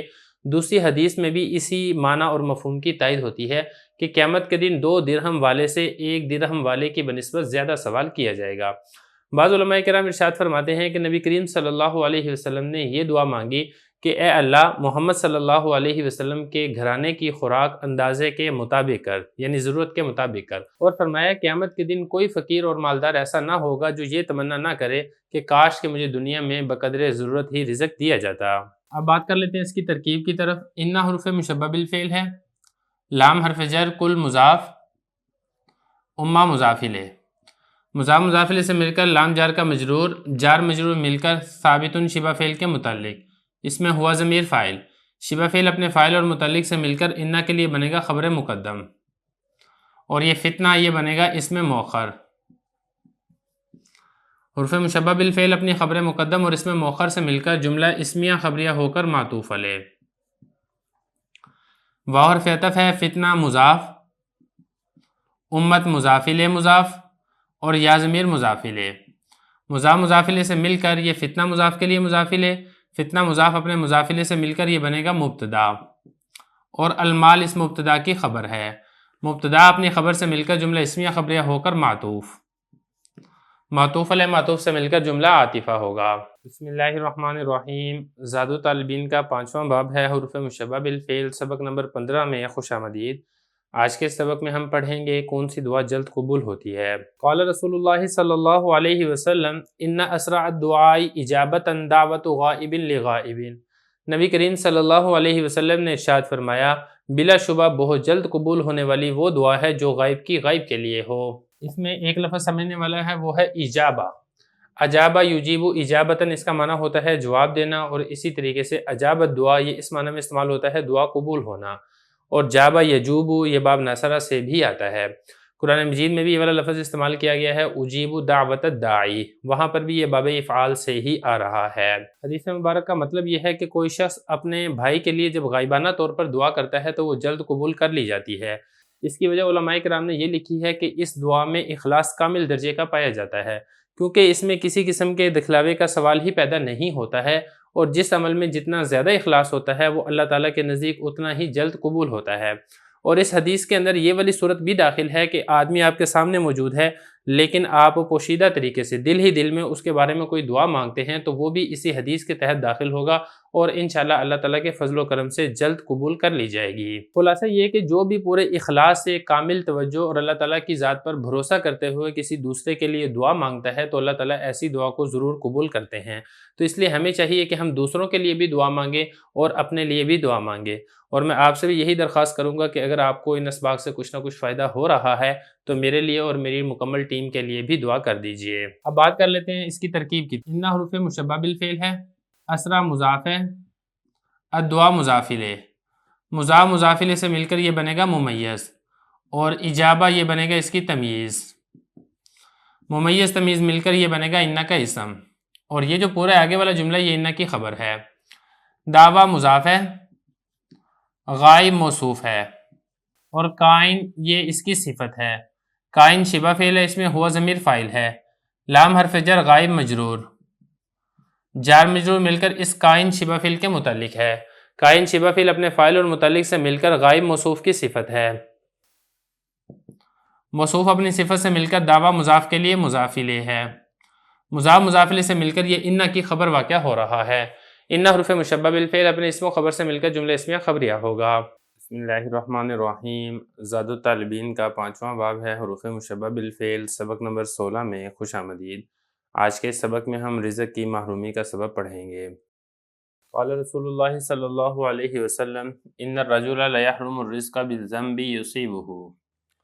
نبی کریم صلی اللہ علیہ وسلم نے ارشاد فرمایا یقیناً انسان رزق سے محروم کر دیا جاتا ہے ان گناہوں کی وجہ سے جس کو وہ کرتا ہے۔ اس میں لفظ دیکھیں رزق، رزق کا معنی ہے روزی، اس کی جمع ارزاق آتی ہے۔ قرآن مجید میں بھی یہ لفظ استعمال کیا گیا ہے وَمَا مِن دَابَّةٍ فِي الْأَرْضِ إِلَّا عَلَى اللَّهِ رِزْقُهَا۔ اس حدیث کا مطلب یہ ہے کہ گناہ کرنے کی وجہ سے انسان کے رزق میں تنگی آتی ہے۔ تو اس حدیث کے اوپر ایک سوال پیدا ہوتا ہے کہ ہم تو یہ دیکھتے ہیں کہ جو فاسق فاجر لوگ ہیں، حتیٰ کہ جو کافر اور مشرک لوگ ہیں وہ تو بڑی خوشی کی زندگی گزارتے ہیں، ان کے پاس تو بہت زیادہ رزق ہوتا ہے، ان کے تو رزق میں کسی قسم کی تنگی نہیں آتی ہے۔ اس سوال کے مختلف جواب دیے گئے ہیں۔ ایک اس کا جواب یہ دیا گیا ہے کہ یہاں پر رزق سے مراد آخرت کا رزق ہے، یعنی جو لوگ اللہ کو نہیں مانتے ہیں وہ آخرت کے رزق سے محروم ہو جائیں گے۔ دوسرا اس کا جواب یہ دیا گیا ہے کہ حدیث میں جو رجل کا لفظ ذکر کیا گیا ہے اس سے مراد ہے مومنین، جو نفس کے اور شیطان کے فریب میں آ کے گناہ اور معصیت میں مبتلا ہو جاتے ہیں، پھر اللہ کی رحمت ان پر متوجہ ہوتی ہے اور ان کو فقر و فاقہ میں مبتلا کر دیا جاتا ہے، پھر یہ فقر و فاقہ ان کے گناہوں کا کفارہ بن جاتا ہے۔ بہرحال مومن اگرچہ فقر میں ہوتا ہے لیکن صبر اور قناعت کی دولت اس کو نصیب ہوتی ہے، اسی کو ایک آیت کے اندر حیات طیبہ سے تعبیر کیا گیا ہے۔ قرآن مجید میں ارشاد ہے من عمل صالحا من ذکر او انثی وہو مؤمن فلنحیینہ حیاتا طیبہ، یعنی جو شخص جو کوئی نیک کام کرے گا، چاہے وہ مرد ہو چاہے وہ عورت، اور وہ ایمان بھی رکھتا ہو، تو ہم اسے پاکیزہ زندگی عطا کرتے ہیں۔ لیکن اس کے برعکس جو فاسق اور فاجر ہے، اس پر جب فقر و فاقہ آتا ہے تو پھر وہ صبر چھوڑ کر پریشان ہو جاتا ہے۔ اسی کو دوسری آیت کے اندر مشکل اور سخت زندگی سے تعبیر کیا گیا ہے۔ قرآن مجید کے اندر ارشاد ہے من اعرض عن ذکری فإن لہ معیشۃ ضنکا، جس نے میرے ذکر سے منہ موڑا اسے تنگی کی روزی حاصل ہوگی۔ اس کی ترکیب دیکھ لیں، ان حروف مشبہ بالفعل ہے، الرجل اس کا اسم ہے، اور یہ جو پورا جملہ ہے یہ اس کی خبر ہے۔ خبر اس طریقے سے ہے، لام تاکید کا ہے، یحرم فعل ہے، ہوا ضمیر اس کے اندر فاعل ہے، الرزق یہ بنے گا اس کے لیے مفعول، با حرف جر ہے، الذنب ذوالحال ہے، یصیب فعل، ہوا ضمیر فاعل، اور یہ جو ضمیر ہے ہو کی مفعول ہے۔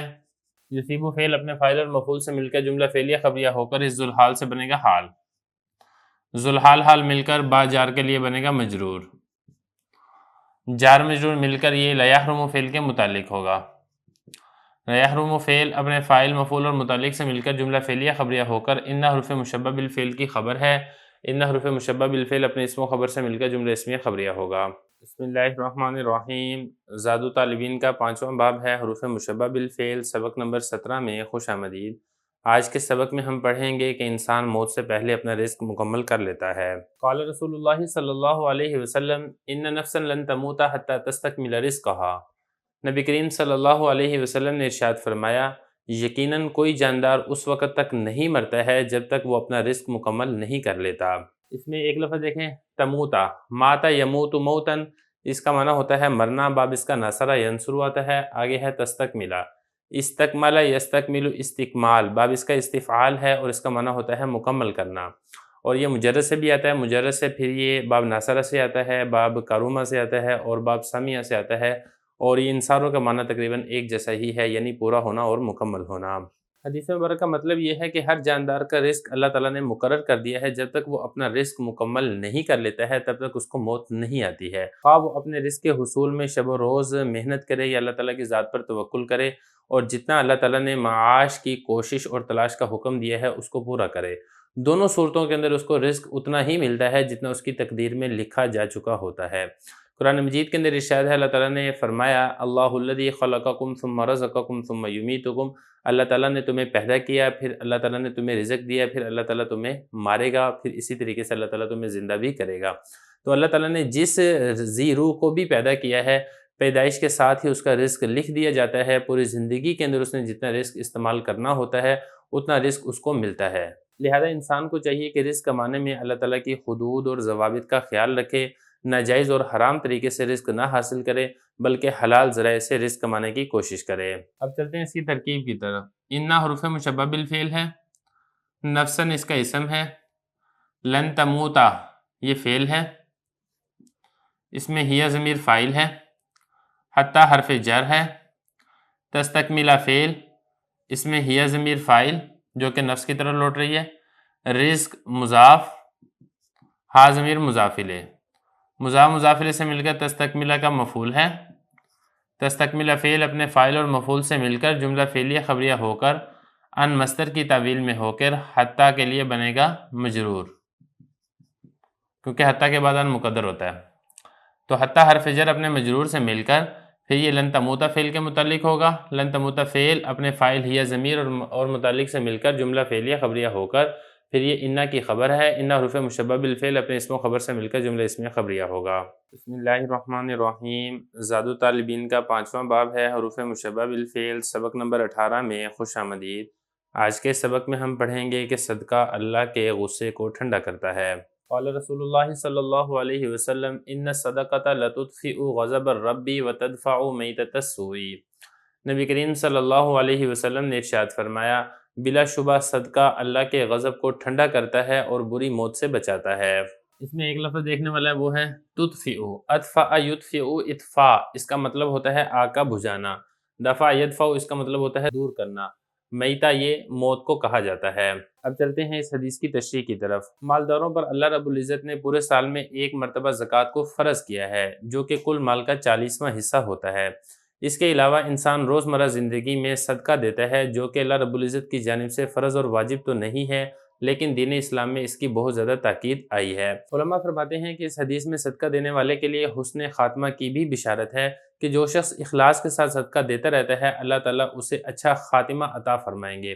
اسی مضمون کی تائید ایک اور روایت کے اندر بھی آتی ہے، جس کے اندر یہ آتا ہے کہ صدقہ کرنے والا مرنے کے وقت شیطان کے وسوسے سے محفوظ رہتا ہے اور اس سے مرض کی شدت میں ناشکری کے الفاظ منہ سے نہیں نکلتے ہیں، اور یہ صدقہ ایسی چیز ہے جو ناگہانی موت سے رکاوٹ بنتا ہے۔ اور اسی طریقے سے ایک بہت بڑی فضیلت ہے کہ اگر اللہ تعالیٰ ایسے شخص سے ناراض ہو، اللہ تعالیٰ کا غصہ ہو اس کے گناہوں کی وجہ سے، تو یہ صدقہ ایسی چیز ہے جو اللہ تعالیٰ کے غصے کو بھی دور کر دیتا ہے، ختم کر دیتا ہے۔ لیکن صدقے کے لیے کچھ شرطیں بھی ہیں جن کا لحاظ رکھنا بہت زیادہ ضروری ہے۔ نمبر 1، صدقہ دینے والا احسان نہ جتلائے۔ نمبر 2، جس کو صدقہ دے رہا ہے اس کو ذلیل اور حقیر نہ سمجھے۔ نمبر 3، مال پاک ہو اور حلال مال ہو جس سے یہ صدقہ دے۔ نمبر 4، نیت صحیح ہونی چاہیے صدقہ دینے کی۔ اگر صدقہ دے رہے ہیں لیکن نیت ریاکاری کی ہے یا نیت کوئی اور فاسد ہے تو پھر صدقے کا ثواب نہیں ملے گا، الٹا گناہ ہوگا۔ نمبر 5، صدقہ اس کو دے جو اس کا مستحق ہو۔ ان شرائط کے ساتھ جو شخص بھی صدقہ ادا کرے گا اس کو حدیث مبارک کے اندر جو یہ 2 بشارتیں ملی ہیں، انشاءاللہ اس سے مکمل حصہ مل جائے گا۔ اب چلتے ہیں اس حدیث کی ترکیب کی طرف۔ ان حروف مشبہ بالفعل ہے، الصدقہ اس کا اسم ہے، لام تاکید کا، تطفئ فعل، ہیہ ضمیر اسم فاعل ہے جو کہ صدقہ کی طرف لوٹ رہی ہے، غضب مضاف ہے، الرب مضاف الیہ، مضاف الیہ سے مل کر یہ لتطفئ کا مفعول ہے، لتطفئ فعل اپنے فاعل اور مفعول سے مل کر جملہ فعلیہ خبریہ ہو کر معطوف علیہ، واو اور عطف، تدفع فعل اس میں ہیہ ضمیر فاعل، میتا مضاف ہے، السوء مضاف الیہ، مضاف الیہ سے مل کر تدفع کا مفعول ہے، تدفع فعل اپنے فاعل اور مفعول سے مل کر جملہ فعلیہ خبریہ ہو کر معطوف علیہ معطوف سے مل کر جملہ عاطفہ ہو کر ان حروف مشبہ بالفعل کی خبر ہے۔ ان حروف مشبہ بالفعل اپنے اسم و خبر سے مل کر جملہ اسمیہ خبریہ ہوگا۔ بسم اللہ الرحمن الرحیم۔ زاد الطالبین کا 5واں باب ہے حروف مشبہ بالفعل، سبق نمبر 19 میں خوش آمدید۔ آج کے سبق میں ہم پڑھیں گے کہ فضیلت تقوی سے حاصل ہوتی ہے۔ قال رسول اللہ صلی اللہ علیہ وسلم انک لست بخیر من احمر ولا اسود الا ان تفضلہ بتقوی۔ نبی کریم صلی اللہ علیہ وسلم نے ارشاد فرمایا، بے شک تم نہ سرخ رنگ والے سے بہتر ہو اور نہ سیاہ رنگ والے سے، مگر یہ کہ تم ان سے تقوی میں بڑھ جاؤ۔ پہلا لفظ دیکھیں، احمر جس کا رنگ سرخ ہو، اس کی جمع احامر آتی ہے اور اس کی مونث حمراء آتی ہے۔ دوسرا لفظ ہے اسود، اس کا مطلب ہے کالا ہونا، ساویدہ یسود، باب اس کا آتا ہے سمیع یسمع اور اس کی مونث آتی ہے سودا۔ آگے لفظ دیکھیں تفضلہ، فاضلہ یفضل، باب اس کا سمیع یسمع آتا ہے اور اس کا معنی ہوتا ہے باقی رہنا۔ اللہ تعالیٰ نے قرآن مجید کے اندر بھی ذکر کیا ہے تلک الرسل فضلنا بعضهم علی بعض۔ آگے لفظ دیکھیں تقوی، یہ اللہ کے خوف کو کہا جاتا ہے، اللہ کے فرمان کے مطابق زندگی گزارنے کو اور پرہیزگاری کو کہا جاتا ہے۔ قرآن مجید میں بھی اسی سے لفظ استعمال کیا گیا ہے، فَأَمَّا مَنْ آتَى وَاتَّقَى، یہاں پر جو وَاتَّقَى ہے یہ اسی تقوی سے ہی ہے۔ بات کر لیتے ہیں اس حدیث کی تشریح کی۔ اس حدیث میں اصل میں ایک قانون ذکر کیا گیا ہے کہ انسان کی جو فضیلت ہے اللہ تعالیٰ کے نزدیک یہ ظاہری شکل و صورت سے نہیں ہوتی ہے بلکہ تقوی سے ہوتی ہے۔ انسان جتنا زیادہ پرہیزگار ہوگا، اس کے اخلاق اور اس کا کردار جتنا زیادہ عمدہ ہوگا، اللہ تعالیٰ کے ہاں اتنا ہی مقام اور مرتبہ زیادہ ہوگا۔ اس حدیث پر بعض علماء نے سوال کیا کہ انسان کی رنگت تو مختلف کلر کی ہوتی ہے، لیکن خاص طور پر انہی 2 رنگوں کا ذکر کیوں کیا گیا ہے؟ شرائع حدیث نے اس سوال کے مختلف جواب دیے ہیں۔ مثال کے طور پر اکثر لوگ انہی 2 رنگوں کے ہوتے ہیں، اسی لیے یہاں پر ان کو کل کی جگہ پر ذکر کر دیا گیا۔ دوسرا جواب ایک اور دیا گیا ہے، وہ یہ ہے کہ احمر سے مراد ہے آزاد اور اسود سے مراد ہے غلام۔ مطلب کہنے کا یہ ہے کہ کسی آقا کو غلام پر اور غلام کو آقا پر فضیلت نہیں ہوگی مگر تقوی کے ساتھ۔ علامہ طیبی رحمہ اللہ تعالیٰ نے یہ جواب دیا ہے کہ احمر سے مراد ہے اہل عجم اور اسود سے مراد ہے اہل عرب، یعنی عربی کو اجمی پر اور اجمی کو عربی پر فضیلت حاصل نہیں ہوگی مگر تقوی کے ساتھ ہی حاصل ہوگی۔ حضرت شیخ عبدالحق محدث دہلوی رحمۃ اللہ علیہ فرماتے ہیں کہ حقیقی فضیلت کا دار و مدار تقوی اور اعمال صالحہ کے اوپر ہے۔ مال و دولت، شکل و صورت، رنگ و نسل، زبان اور وطن کے اوپر نہیں ہے۔ یہی والی بات قرآن مجید کے اندر بھی ذکر کی گئی ہے، ان اکرمکم عند اللہ اتقاکم۔ تو بہرحال حدیث سے ہمیں ایک بہت بڑا سبق حاصل ہوتا ہے کہ ہمیں اپنے کردار کو سنوارتے رہنا چاہیے، اعمال صالحہ اختیار کرنے چاہیے، اللہ تعالیٰ کا قرب حاصل کرنا چاہیے۔ اگر ہم یہ والے اعمال کرتے رہیں گے تو انشاءاللہ اللہ تعالیٰ کے نزدیک ہمارا مقام اور مرتبہ بھی بڑھتا رہے گا۔ اب چلتے ہیں اس حدیث کی ترکیب کی طرف۔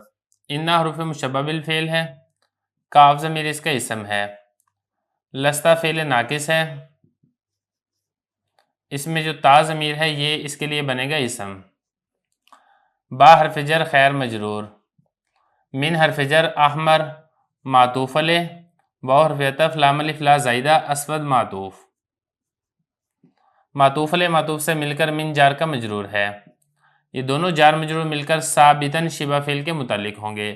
ثابتاً شبہ فعل، اس میں ہوا ضمیر فاعل، شبہ فعل اپنے فاعل اور متعلق سے مل کر جملہ ہو کر پھر یہ لستہ فعل ناقص کے لیے خبر واقع ہوگا۔ لستہ فعل ناقص اپنے اسم و خبر سے مل کر یہ بنے گا مستثنی منہ۔ یہ جو آگے والا جملہ ہے نا الا ان تفضلہ بتقوی، یہ سارے کا سارا مستثنی بنے گا۔ کیسے؟ الا حرف استثناء ہے، ان مصدریہ، تفضلہ فعل، انت ضمیر فاعل، ہو ضمیر بنے گا مفعول، با حرف جر تقوی مجرور، جار مجرور مل کر اسی تفضلہ فعل کے متعلق ہے۔ تفضلہ فعل اپنے فاعل، مفعول اور متعلق سے مل کر جملہ فعلیہ خبریہ ہو کر یہ بن جائے گا مستثنی۔ مستثنی منہ اپنے مستثنی سے مل کر ان حروف مشبہ بالفعل کی خبر ہے۔ ان حروف مشبہ بالفعل اپنے اسم و خبر سے مل کر جملہ اسمیہ خبریہ ہوگا۔ بسم اللہ الرحمن الرحیم۔ زاد طالبین کا 5واں باب ہے حروف مشبہ بالفعل، سبق نمبر 20 میں خوش آمدید۔ آج کے سبق میں ہم پڑھیں گے کہ اللہ تعالیٰ دلوں کو دیکھتا ہے۔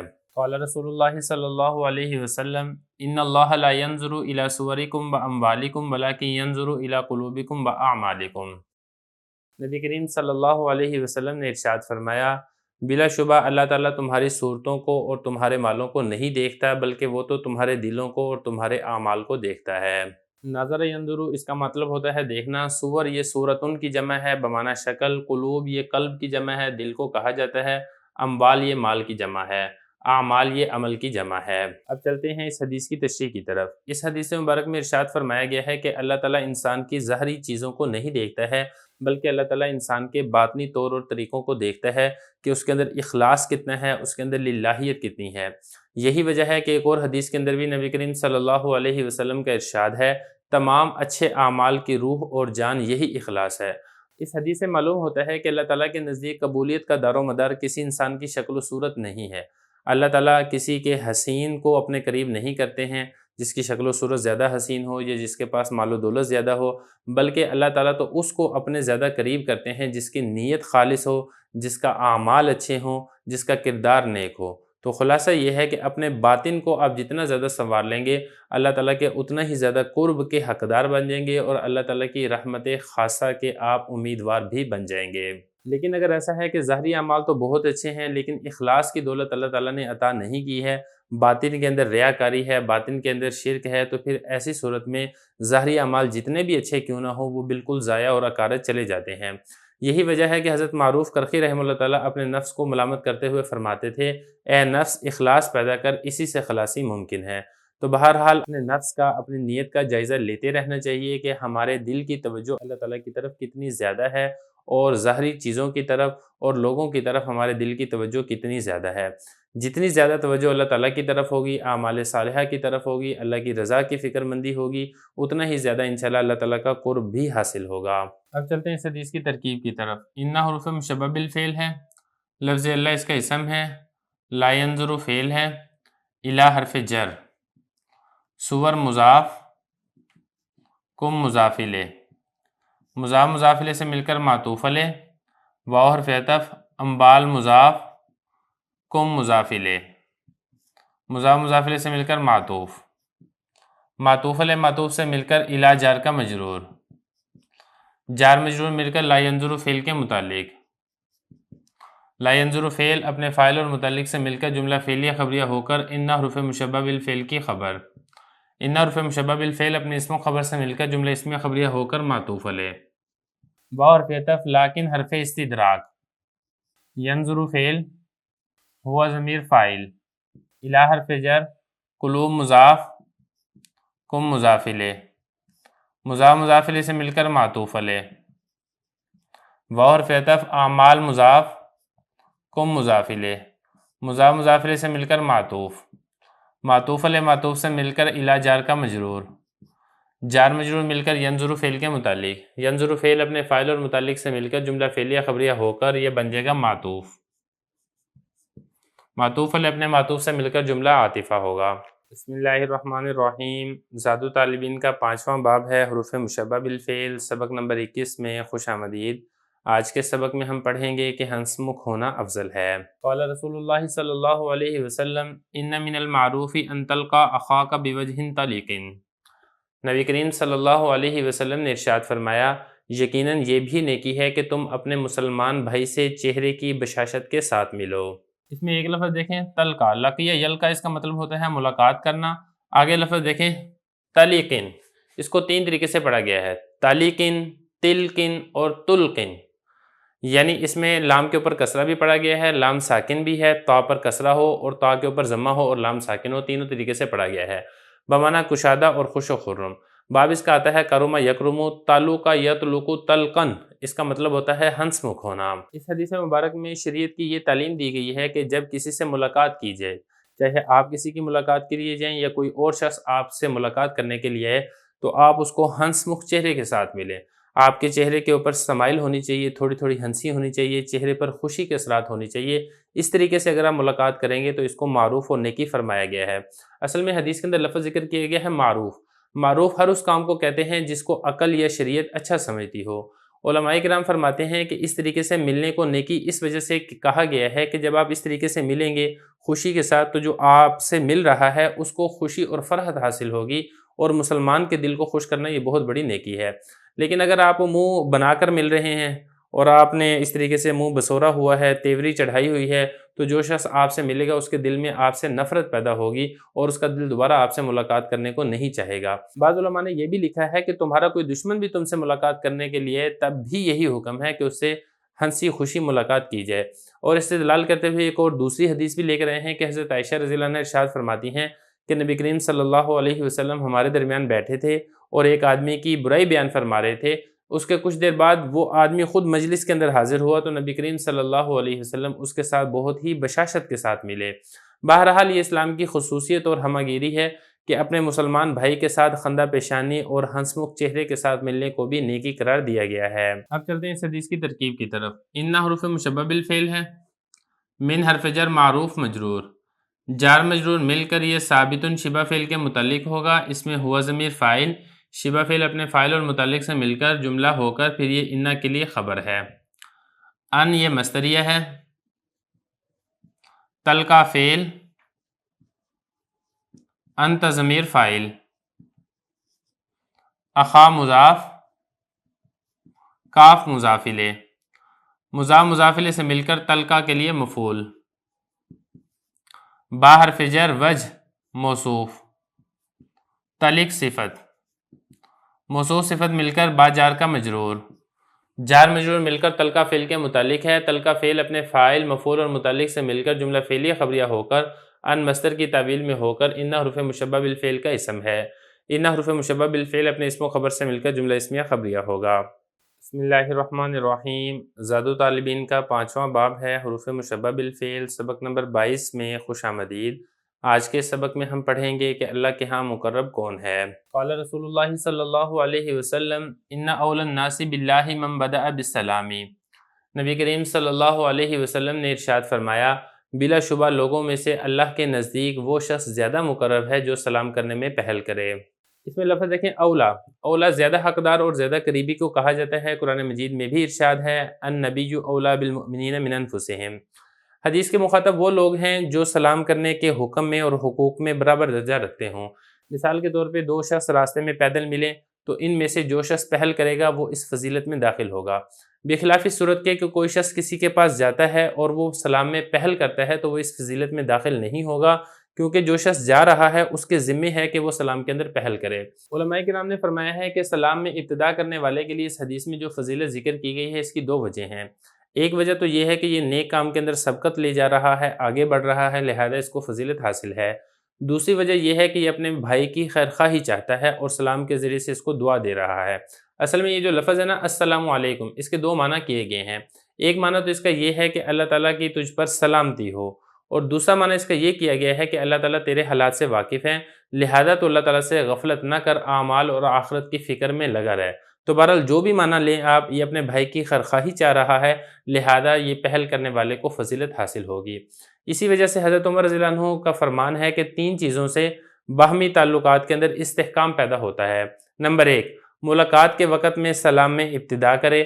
نمبر 2، مسلمان بھائی کو ایسے نام لے کر پکارے جس کو وہ پسند کرتا ہو۔ نمبر 3، جب مسلمان ملاقات کے لیے آئے تو اس کو عزت احترام سے مجلس کے اندر جگہ دے۔ تو یہ 3 کام ایسے ہیں جس سے آپس کے اندر تعلقات کے اندر پیار اور محبت پیدا ہوتا ہے۔ اب چلتے ہیں اس حدیث کی ترکیب کی طرف۔ ان حروف مشبہ بالفعل ہے، اولا یہ اسم تفضیل ہے، اور اسی طریقے سے یہ مضاف بھی ہے، اور الناس بنے گا اس کے لیے مضاف الیہ۔ با حرف جر لفظ اللہ مجرور، جار مجرور مل کر یہ اسی اولا اسم تفضیل کے متعلق ہے۔ تو اولا اسم تفضیل اپنے مضاف الیہ اور متعلق سے مل کر پھر یہ ان حروف مشبہ بالفعل کے لیے اسم ہے۔ من اسم موصول، بدأ فعل، ہوا ضمیر فاعل، با حرف جر السلام مجرور، جار مجرور مل کر یہ بدأ فعل کے متعلق ہے۔ بدأ فعل اپنے فاعل اور متعلق سے مل کر جملہ فعلیہ خبریہ ہو کر من موصول کا صلہ ہے۔ من موصول اپنے صلہ سے مل کر ان حروف مشبہ بالفعل کی خبر ہے۔ ان حروف مشبہ بالفعل اپنے اسم و خبر سے مل کر جملہ اسمیہ خبریہ ہوگا۔ بسم اللہ الرحمن الرحیم۔ زاد طالبین کا 5واں باب ہے حروف مشبہ بالفعل، سبق نمبر 23 میں خوش آمدید۔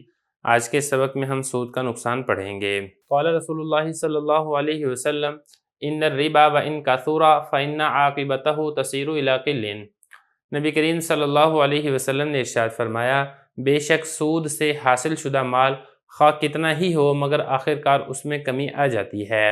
اب چلتے ہیں اس کی لغوی صرفی تحقیق کی طرف۔ پہلا لفظ دیکھیں ربا، یہ زیادتی کو اور سود کو کہا جاتا ہے۔ باب اس کا آتا ہے نصر ینصر، ربا یربو رباً و ربون، اس کا مطلب ہوتا ہے مال کا زیادہ ہونا۔ قرآن مجید کے اندر بھی ذکر کیا گیا ہے لا تاکلوا الربا۔ آگے لفظ دیکھیں کاثورا، کاثورا یکثرو، اس کا مطلب ہوتا ہے کثیر ہونا، زیادہ ہونا۔ باب اس کا آتا ہے کروما یکرمو۔ آگے لفظ دیکھیں عاقبہ، ہر چیز کے آخر کو کہا جاتا ہے، اس کی جمع آتی ہے عواقب۔ باب اس کا نصرہ بھی آتا ہے عاقبہ یعقبو، اور باب اس کا ضربہ یضربو بھی آتا ہے عاقبہ یعقبو، اس کا مطلب ہوتا ہے ایڑی مارنا اور پیچھے آنا۔ سارا یسیرو، اس کا مطلب ہو جاتا ہے ہو جانا، اور قل، باب اس کا آتا ہے ضربہ یضربو۔ کلا یقلو کلن و کلن، اس کا مطلب ہوتا ہے کم ہونا، قلیل ہونا۔ چلتے ہیں اس حدیث کی تشریح کی طرف۔ دیکھیں سودی مال کے اندر خیر و برکت نہیں ہوتی ہے، وہ جلد ہی ختم ہو جاتا ہے، جیسے کہ قرآن مجید کے اندر بھی ذکر کیا گیا ہے یمحق اللہ الربا ویربی الصدقات، اللہ تعالیٰ سود کو مٹاتا ہے اور صدقات کو بڑھاتا ہے۔ بہرحال سود ایک ایسی چیز ہے جو اجتماعی برائی کو جنم دیتا ہے۔ سود کی وجہ سے معاشرہ 2 حصوں میں تقسیم ہو جاتا ہے، امیر امیر تر ہوتا چلا جاتا ہے اور غریب غریب تر ہوتا چلا جاتا ہے، اور مال چند ہاتھوں میں جمع ہو کر پورا معاشرہ افلاس اور محتاجی کا نمونہ پیش کرنے لگتا ہے۔ سود خور اپنے مال سے بھی کوئی فائدہ نہیں حاصل کر سکتا ہے، بلکہ اس کی ہمیشہ یہی فکر ہوتی ہے کہ کسی طریقے سے یہ مال مزید سے مزید بڑھتا چلا جائے، اور وہ اسی خدشے کے پیش نظر اس کو خرچ بھی نہیں کرتا ہے۔ سود ایک ایسی چیز ہے جس کا حرام ہونا قرآن مجید کی آیات سے اور ذخیرہ احادیث سے معلوم ہوتا ہے، حتیٰ کہ امام قرطبی رحمہ اللہ تعالیٰ نے یہ بھی ذکر کیا ہے کہ سود ایسی قبیح چیز ہے کہ جس کو اللہ تعالیٰ نے یہود کو بھی کھانے سے منع کیا تھا۔ اب چلتے ہیں اس حدیث کی ترکیب کی طرف۔ ان حروف مشبہ بالفعل ہے، الربا اس کا اسم ہے، اور اس کی جو خبر ہے وہ محذوف ہے۔ ان حروف مشبہ بالفعل اپنے اسم و خبر سے مل کر جملہ اسمیہ خبریہ۔ آگے چلیں، ان حرف شرط ہے، کاسورہ فعل، اس میں ہوا ضمیر فاعل، فعل فاعل مل کر جملہ فعلیہ خبریہ ہو کر شرط، اس کی جزا بھی محذوف ہے، اور اس کی جزا کیا ہے؟ یہ ہے فہوا قلیل، فا جزائیہ، ہوا مبتدا، قلیل اس کی خبر، مبتدا اپنی خبر سے مل کر جملہ اسمیہ خبریہ ہو کر شرط کی جزا، شرط اپنی جزا سے مل کر جملہ شرطیہ جزائیہ ہوگا۔ فَإِنَّ عَاقِبَتَهُ تَصِيرُ إِلَىٰ قِلٍّ، ان حروف مشبہ بالفعل، عاقبہ مضاف، ہو ضمیر مضاف الیہ، مضاف الیہ سے مل کر ان کا اسم ہے، تصیر فعل، اس میں ہی ضمیر فاعل، الہ حرف جر، قل مجرور، جار مجرور مل کر تصیر فعل کے متعلق ہے، تصیر فعل اپنے فاعل اور متعلق سے مل کر جملہ فعلیہ خبریہ ہو کر یہ ان کی خبر ہے۔ ان حروف مشبہ بالفعل اپنے اسم و خبر سے مل کر جملہ اسمیہ خبریہ ہوگا۔ بسم اللہ الرحمن الرحیم۔ زاد الطالبین کا 5واں باب ہے حروف مشبہ بالفعل، سبق نمبر 24 میں خوش آمدید۔ آج کے اس سبق کے اندر ہم پڑھیں گے کہ غصہ ایمان کو خراب کرتا ہے۔ قال رسول اللہ صلی اللہ علیہ وسلم ان الغضب لیفسد الایمان کما یفسد الصابر العسل۔ نبی کریم صلی اللہ علیہ وسلم نے ارشاد فرمایا بلا شبہ غصہ ایمان کو ایسے خراب کرتا ہے جیسے کہ ایلوا شہد کو خراب کرتا ہے۔ اس میں لفظ دیکھیں صبر، صابر یہ ایلوے کو کہا جاتا ہے، اس کی جمع آتی ہے صبور، اور آگے لفظ ہے عسل، اس کی جمع اصول آتی ہے، اصلان آتی ہے، اور یہ شہد کو کہا جاتا ہے۔ باب اس کا ناصرہ بھی آتا ہے اور باب اس کا ضربہ بھی آتا ہے۔ قرآن مجید کے اندر بھی یہ لفظ استعمال کیا گیا ہے وَأَنْهَارٌ مِّنْ عَسَلٍ مُّصَفًّى۔ اب چلتے ہیں اس حدیث کی تشریح کی طرف۔ اس میں لفظ استعمال کیا گیا ہے غضب، اردو میں اس کا ترجمہ ہے غصہ۔ اصل میں غصہ اس طبی کیفیت کا نام ہے جو طبیعت اور مزاج کے خلاف انسان کو پیش آتی ہے اور جس سے انسان کا نفس برانگیختہ ہوتا ہے اور انسان کا نفس اس کو انتقام لینے پر اکساتا ہے۔ اسی وجہ سے غصے کے اندر انسان کا چہرہ سرخ اور رگیں پھول جاتی ہیں۔ غصہ ایمان کو خراب کر دیتا ہے۔ اس کی وجہ کیا ہے؟ وجہ اس کی یہ ہے کہ غصے میں شیطان انسان کے اوپر مسلط ہو جاتا ہے، پھر اس کے منہ سے ایسے کلمات نکلوا دیتا ہے جو بعض اوقات اس کو کفر تک پہنچا دیتے ہیں، یا کم از کم یہ ہے کہ ایسے کلمات وہ زبان سے ادا کر دیتا ہے جس کا ادا کرنا شریعت کے اندر منع اور ناجائز ہوتا ہے، جس کی وجہ سے اس کے ایمان کے اندر نقص اور کمی آ جاتی ہے۔ یہی وجہ ہے کہ فرمایا گیا ہے کہ شہد کتنا ہی اچھا اور شیریں کیوں نہ ہو، لیکن جب ایلوا اس کو لگتا ہے تو وہ شہد خراب ہو جاتا ہے۔ بالکل ایسے ہی ایمان کی بھی بہت زیادہ مٹھاس ہوتی ہے، حتیٰ کہ شہد سے بھی زیادہ مٹھاس ہوتی ہے، لیکن یہ غصہ ایسی چیز ہے جو ایمان کو بھی خراب کر دیتا ہے، اس کی مٹھاس کو بھی خراب کر دیتا ہے۔ لیکن اس غصے کا علاج کیا ہے؟ شریعت میں غصے کے 2 قسم کے علاج ذکر کیے گئے ہیں، ایک ہے باطنی اور دوسرا ہے ظاہری۔ باطنی اس کا علاج یہ ذکر کیا گیا ہے کہ یہ تصور کرے کہ قسمت میں ایسے ہی لکھا ہوا تھا۔ اس کی مثال ایسے ہے جیسے کوئی بے وقوف چھری کے اوپر، چاقو کے اوپر غصہ کرے کہ اس نے مجھے کیوں کاٹا، تو ظاہر ہے اس کا یہ غصہ بالکل فضول ہے۔ نمبر 2، اس بات کا تصور کرے کہ اللہ تعالیٰ قادر مطلق ہے، اس کا غصہ کتنا شدید ہوگا، لیکن وہ بندوں کی نافرمانیوں کو معاف کرتا ہے اور درگزر کرتا ہے، اور میں ایک ایسا بندہ ہوں کہ چھوٹی سی اور معمولی سی بات کے اوپر غصہ کر رہا ہوں۔ تو جب اس چیز کا تصور کرے گا تو انشاءاللہ اس کا غصہ ختم ہوگا۔ اور دوسرا علاج جو ظاہری طور پہ علاج ذکر کیا گیا ہے وہ یہ ہے کہ وضو کرے، اور دوسرے نمبر پر یہ ہے اعوذ باللہ من الشیطان الرجیم یہ پڑھے، اور تیسرے نمبر پر یہ ہے کہ اگر کھڑا ہے تو بیٹھ جائے، بیٹھا ہے تو لیٹ جائے۔ تو اس طریقے سے کرنے سے بھی اس کا غصہ ختم ہو جائے گا۔ اب چلتے ہیں اس حدیث کی ترکیب کی طرف۔ ان حروف مشبہ بالفعل ہے، الغضب اس کا اسم ہے، لام تاکید کا یفسد فعل ہے، اس میں ہوا ضمیر فاعل ہے جو کہ غضب کی طرف لوٹ رہا ہے، الایمان اس کے لیے مفعول ہے۔ یفسد فعل اپنے فاعل اور مفعول سے مل کر جملہ فعلیہ خبریہ ہو کر آپ نے اس کو انا کی خبر بنانا ہے، لیکن یہ والا جو آگے والا جملہ ہے یہ بھی اسی طریقے سے یفسد فعل کے متعلق ہوگا۔ کاف حرف جر ہے، میم الف ما اسم موصول ہے، یفسد فعل الصبر اس کے لیے فاعل ہے، الاصل اس کے لیے مفعول ہے۔ یفسد فعل اپنے فاعل اور مفعول سے مل کر جملہ فعلیہ خبریہ ہو کر ما موصول کا صلہ، ما موصول اپنے صلہ سے مل کر کاف جار کا مجرور ہے، جار مجرور مل کر پھر یہ یفسد فعل کے متعلق ہے۔ یفسد فعل اپنے فاعل، مفعول اور متعلق سے مل کر جملہ فعلیہ خبریہ ہو کر انا کی خبر ہے۔ انا حرف مشبہ بالفعل اپنے اسم و خبر سے مل کر جملہ اسمیہ خبریہ ہوگا۔ بسم اللہ الرحمن الرحیم۔ زاد الطالبین کا 5واں باب ہے حروف مشبہ بالفعل، سبق نمبر 25 سچ اور جھوٹ میں خوش آمدید۔ قال رسول اللہ صلی اللہ علیہ وسلم ان الصدق بر وان البر یہدی الی الجنۃ وان الکذب فجور وان الفجور یہدی الی النار۔ نبی کریم صلی اللہ علیہ وسلم نے ارشاد فرمایا بے شک سچ بولنا نیکی ہے اور نیکی جنت کی طرف لے جاتی ہے، اور بے شک جھوٹ بولنا فسق ہے اور فسق دوزخ کی طرف لے جاتا ہے۔ اس میں ایک لفظ دیکھیں فجور، فجر یفجر، باب اس کا نصر ینصر آتا ہے اور اس کا معنی ہوتا ہے جھوٹ بولنا۔ اس حدیث میں 2 اہم صفات کی طرف توجہ دلائی گئی ہے، ان میں سے ایک ہے سچ بولنا اور دوسری ہے جھوٹ بولنا۔ سچ کے اچھا ہونے پر سب کا ہی اتفاق ہے، سچ بولنے پر حدیث مبارک میں یہ انعام ذکر کیا گیا ہے کہ سچ کا راستہ یہ جنت کا راستہ ہے۔ جو آدمی سچ بولتا رہتا ہے وہ اس راستے پر چل کے سیدھا جنت تک پہنچ جاتا ہے، بخلاف جھوٹ کے، جھوٹ یہ جہنم کا راستہ دکھلاتا ہے۔ جو آدمی جھوٹ بولتا رہتا ہے تو یہ جھوٹ اس کو جہنم کے راستے کے اوپر بڑھاتا چلا جاتا ہے، یہاں تک کہ وہ اس کو جہنم کے اندر داخل کر دیتا ہے۔ دیکھیں اس حدیث میں الفاظ یہ ہیں ان الصدق بر، یعنی سچائی نیکی ہی ہے، مطلب کہنے کا یہ ہے کہ تمام نیکیوں کی اصل اور بنیاد یہ ہے، یہ سچائی ہے، سچائی ہی کی برکت سے تمام تر نیکیاں وجود کے اندر آتی ہیں اور تمام تر برائیاں خود بخود اس سے چھوٹتی چلی جاتی ہیں۔ جیسے کہ ایک حدیث مبارک کے اندر بھی آتا ہے کہ ایک شخص نبی کریم صلی اللہ علیہ وسلم کی خدمت میں حاضر ہوا اور عرض کیا کہ مجھے ایسا عمل بتائیے جس کی وجہ سے میں گناہوں کو چھوڑ دوں، تو آپ صلی اللہ علیہ وسلم نے ارشاد فرمایا جھوٹ بولنا چھوڑ دو۔ مطلب یہ کہ تم جھوٹ بولنا چھوڑو گے تو برائیاں خود بخود ختم ہو جائیں گی۔ اسی طرح جو دوسری اس کے اندر صفت ذکر کی گئی ہے وہ ہے جھوٹ۔ جھوٹ کے برے ہونے کے اوپر بھی سب کا ہی اتفاق ہے۔ جھوٹ بولنا ایک ایسی بری صفت ہے جس کی وجہ سے انسان آہستہ آہستہ جہنم تک پہنچ جاتا ہے۔ اس حدیث میں لفظ ذکر کیے گئے الکذب فجور، یعنی جھوٹ بولنا یہ دوسری برائیوں کے لیے اصل اور بنیاد ہے۔ جو آدمی جھوٹ بولنا اس کو اختیار کرتا ہے وہ آہستہ آہستہ برائیوں کے اندر دھنستا چلا جاتا ہے، برائیوں کے اندر پھنستا چلا جاتا ہے۔ یہی وجہ ہے کہ اس حدیث کو پورے دین کا خلاصہ کہا گیا ہے اور جوامع الکلم میں سے اس حدیث کو شمار کیا گیا ہے۔ اب چلتے ہیں اس کی ترکیب کی طرف۔ انا حروف مشبہ بالفعل ہے، الصدق اسم ہے اور بر خبر ہے۔ حروف مشبہ بالفعل اپنے اسم و خبر سے مل کر جملہ اسمیہ خبریہ ہو کر یہ بن جائے گا معطوف علیہ۔ آگے دیکھیں واو حرف عطف، انا حروف مشبہ بالفعل، البر اسم ہے، یہدی فعل ہے، اس میں ہوا ضمیر فاعل ہے، الہ حرف جر جنت مجرور، جار مجرور مل کر یہدی فعل کے متعلق ہے۔ یہدی فعل اپنے فاعل اور متعلق سے مل کر انا حروف مشبہ بالفعل کی خبر ہے۔ انا حروف مشبہ بالفعل اپنے اسم و خبر سے مل کر جملہ اسمیہ خبریہ ہو کر معطوف۔ آگے چلیں، واو حرف عطف انا حروف مشبہ بالفعل، ساری ترکیب بالکل ویسے ہی ہے۔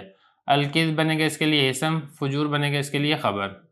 انا حروف مشبہ بالفعل اپنے اسم و خبر سے مل کر جملہ اسمیہ خبریہ ہو کر معطوف علیہ۔ واو حرف عطف انا حروف مشبہ بالفعل، الفجور اسم ہے، یہدی فعل ہے، اس میں ہوا ضمیر فاعل ہے، الہ حرف جر النار مجرور، جار مجرور مل کر یہدی فعل کے متعلق ہے۔ یہدی فعل اپنے فاعل اور متعلق سے مل کر جملہ فعلیہ خبریہ ہو کر انا حروف مشبہ بالفعل کی خبر ہے۔ انا حروف مشبہ بالفعل اپنے اسم و خبر سے مل کر جملہ اسمیہ خبریہ ہو کر معطوف، تو معطوف علیہ اپنے معطوف سے مل کر جملہ عاطفہ ہوگا۔ بسم اللہ الرحمن الرحیم۔ زاد طالبین کا 5واں باب ہے حروف مشبہ بالفعل، سبق نمبر 26 میں خوش آمدید۔ آج کے سبق میں ہم اللہ تعالیٰ کے حرام کردہ بعض کاموں کے بارے میں پڑھیں گے۔ قال رسول اللہ صلی اللہ علیہ وسلم ان اللہ حرم علیکم عقوق الامہات ووعد البنات ومنع وہات وکرہ لکم قیل وقال وکثرت السؤال واضاعۃ المال۔ نبی کریم صلی اللہ علیہ وسلم نے ارشاد فرمایا بلا شبہ اللہ تعالیٰ نے تم پر ماؤں کی نافرمانی کو حرام کر دیا ہے اور بچیوں کو زندہ درگور کرنے کو حرام کر دیا ہے اور بخل کرنے کو حرام کر دیا ہے اور کیل و کال کو اور سوال کی کثرت کو اور مال کے ضائع کرنے کو ناپسند کیا ہے۔ ترجمہ ہو گیا ہے۔ اب چلتے ہیں اس کی لغوی صرفی تحقیق کی طرف۔ پہلا لفظ دیکھیں عقوق، باب اس کا نصرہ ینصر آتا ہے، عقا یعق عقوقاً، اس کا معنی ہوتا ہے والدین کی نافرمانی کرنا۔ آگے لفظ ہے امہات، یہ امن کی جمع ہے، ماؤں کو کہا جاتا ہے۔ اس کے بعد آگے لفظ دیکھیں وعد، وعد یعید، باب اس کا آتا ہے ضرب یضرب اور اس کا معنی ہوتا ہے زندہ دفن کرنا۔ قرآن مجید میں بھی استعمال کیا گیا ہے وَإِذَا الْمَوْعُودَةُ سُئِلَتْ۔ بنات یہ بنتن کی جمع ہے، بچی کو کہا جاتا ہے۔ آگے ہے منع یمنع، اس کا مطلب ہوتا ہے کسی کو کسی کام سے منع کرنا۔ آگے ہے ہاتی، یہ اسم فعل ہے، آتی کے معنی میں ہے۔ اور آگے لفظ دیکھیں اضاعت، ضاع یضیع، اس کا مطلب ہوتا ہے ضائع ہونا، اور اضاعت یہ باب افعال کا مصدر ہے اور اس کا معنی ہوتا ہے ضائع کرنا۔ اس حدیث میں نبی کریم صلی اللہ علیہ وسلم نے امت مسلمہ کو 6 کاموں سے منع کیا ہے۔ نمبر 1 ہے ماؤں کی نافرمانی۔ دیکھیں نافرمانی کرنا اگرچہ باپ کی بھی جائز اور درست نہیں ہے، لیکن باپ چونکہ طاقتور ہوتا ہے وہ بہت زیادہ برداشت کر جاتا ہے، جبکہ ماں کمزور ہوتی ہے، ماں کا حق زیادہ ہوتا ہے۔ اسی وجہ سے اس حدیث میں خاص طور پر والدہ کا ذکر کیا ہے کہ والدہ کا خیال زیادہ رکھنا چاہیے، اور اگر کبھی موقع ایسا پیش آ جائے کہ والدہ اور والد دونوں کے حقوق آپس میں ٹکراتے ہوں تو پھر والدہ کے حق کی زیادہ رعایت کی جائے گی۔ دوسرا کام جو منع کیا گیا ہے وہ ہے بچیوں کو زندہ دفن کرنا۔ اصل میں جو پرانے عرب کے اندر یہ رواج ہوتا تھا کہ اگر کسی گھر کے اندر بچی پیدا ہوتی تھی تو وہ اس کو اپنے لیے آر سمجھتا تھا اور اس کو زندہ دفن کر دیتا تھا۔ تو نبی کریم صلی اللہ علیہ وسلم نے مسلمانوں کو اس کام سے منع کیا ہے کہ بچی کی پیدائش یہ آر کا سبب نہیں ہے بلکہ موجب برکت ہے۔ تیسرا کام جس میں اس حدیث سے منع کیا گیا ہے وہ ہے مال کو صحیح طریقے سے خرچ نہ کرنا۔ علماء کرام فرماتے ہیں کہ حدیث میں جو بخل کہا گیا ہے یہ صرف مالی بخل نہیں ہے بلکہ ہر چیز کے اندر ہو سکتا ہے، خواہ یہ بخل افعال کے اندر ہو، خواہ اقوال کے اندر ہو، خواہ کردار کے اندر ہو، خواہ لوگوں کے حقوق ادا نہ کرنے کی صورت کے اندر ہو، سب کے سب اسی بخل کے اندر داخل ہیں جس سے نبی کریم صلی اللہ علیہ وسلم نے منع کیا ہے۔ چوتھا کام جسے اس حدیث میں منع کیا گیا ہے وہ ہے کیل و کال کرنے سے۔ کیل و کال کا مطلب یہ ہے کہ اپنے آپ کو بے فائدہ بحث کے اندر لگا دینا۔ چند آدمی ایک جگہ پر بیٹھ جائیں، ادھر ادھر کی باتیں کرنے لگ جائیں، غلط سلط واقعات بیان کرنے لگ جائیں، فضول اور لغو باتوں کے اندر مشغول ہو جائیں۔ آج کے دور کے اندر اس میں یہ چیز بھی داخل ہوگی کہ سنی سنائی بات کو آگے نشر کر دیں، سوشل میڈیا کے اوپر بغیر تحقیق کے جو سمجھ میں آئے وہ واٹس ایپ کے اوپر شیئر کر دیں، وہ فیس بک کے اوپر شیئر کر دیں، ٹویٹر کے اوپر شیئر کر دیں۔ یہ سارے کا سارا اسی کیل و کال کے اندر داخل ہے۔ اسی طریقے سے کثرت سے سوال کرنا یہ بھی کیل و کال کے اندر داخل ہے جس سے منع کیا گیا ہے۔ اپنے علم کے اظہار کرنے کے لیے سوال کرنا یہ بھی اسی کیل و کال کے اندر داخل ہے جس سے منع کیا گیا ہے۔ اسی طرح کسی کی حالت میں بہت زیادہ تجسس کرنا اس سے بھی اس حدیث مبارک میں منع کیا گیا ہے۔ ایک قول یہ بھی ہے کہ یہ خطاب صحابہ کرام رضی اللہ عنہم کو ہے کہ تم زیادہ سوال نہ کرو، جیسا کہ قرآن مجید کے اندر بھی آتا ہے یا ایھا الذین آمنوا لا تسألوا عن اشیاء ان تبد لکم تسؤکم، اے ایمان والو بہت سی باتیں مت پوچھو اگر وہ تم پر ظاہر کر دی جائے تو تمہیں بری لگیں، یعنی اس چیز سے بھی حدیث مبارک میں منع کیا گیا ہے۔ اسی طرح چھٹی چیز جس سے اس حدیث میں منع کیا گیا ہے وہ ہے مال کو ضائع کرنا۔ اب مال کو ضائع کرنا یہ بھی عام ہے۔ ایک طریقہ یہ ہے کہ مال کو آپ فضول خرچی کر کے ضائع کر دیں، اس سے بھی منع کیا گیا ہے۔ دوسرا طریقہ یہ ہے کہ مال کو آپ آگ میں ڈال دیں، پانی میں ڈال دیں یا کسی اور طریقے سے کرنسی نوٹ ہیں تو اس کو کینچی سے کاٹ دیں۔ یہ ساری کی ساری صورتیں مال کو ضائع کرنے کی یہ بھی اس حدیث میں منع کیا گیا ہے۔ اسی طرح آپ کسی ایسے بندے کو مال دے رہے ہیں جو اس مال کا حق نہیں رکھتا ہے یا اس مال کو غلط جگہ پر خرچ کرے گا، اس سے بھی اس حدیث میں ممانعت کی گئی ہے۔ مولا علی قاری رحمہ اللہ تعالیٰ فرماتے ہیں کہ یہ حدیث حسن اخلاق کے بارے میں بہت اہمیت رکھتی ہے اور جوامع الکلم میں سے شمار ہوتی ہے۔ تو چلتے ہیں اس حدیث کی ترکیب کی طرف۔ ان حروف مشبہ بالفعل ہے، لفظ اللہ اس کا اسم ہے، اور یہ جو آگے ہے نا حرم علیکم حقوق الامہات، یہاں سے لے کر یہاں تک یہ سارے کا سارا جملہ ہو کر انہ کی خبر ہے۔ انہ اپنے اسم و خبر سے مل کر جملہ اسمیہ خبریہ ہوگا۔ اب اس کی ترکیب دیکھ لیں۔ حرمہ، حرمہ فعل ہے، اس میں ہوا ضمیر فاعل ہے جو اللہ کی طرف لوٹ رہی ہے، اللہ حرف جر کم مجرور، جار مجرور مل کر اسی حرمہ فعل کے متعلق ہے۔ حقوق مضاف، الامہات مضاف الیہ، مضاف مضاف الیہ سے مل کر یہ بن جائے گا معطوف علیہ، اور یہ جو آگے سارا ہے نا یہ سارے کا سارا معطوف ہوں گے، یہ معطوف اول، یہ معطوف ثانی، معطوف ثالث، معطوف رابع، یہ سارے کے سارے معطوف مل کر پھر یہ بن جائے گا حرمہ کے لیے مفعول۔ حرمہ فعل اپنے فاعل متعلق اور مفعول سے مل کر جملہ فعلیہ خبریہ ہو کر پھر یہ انہ کی خبر واقع ہوگا۔ اب ذرا اس کو دیکھیں، واو حرف عطف ہے، واد مضاف، البنات مضاف الیہ، مضاف مضاف الیہ سے مل کر معطوف اول۔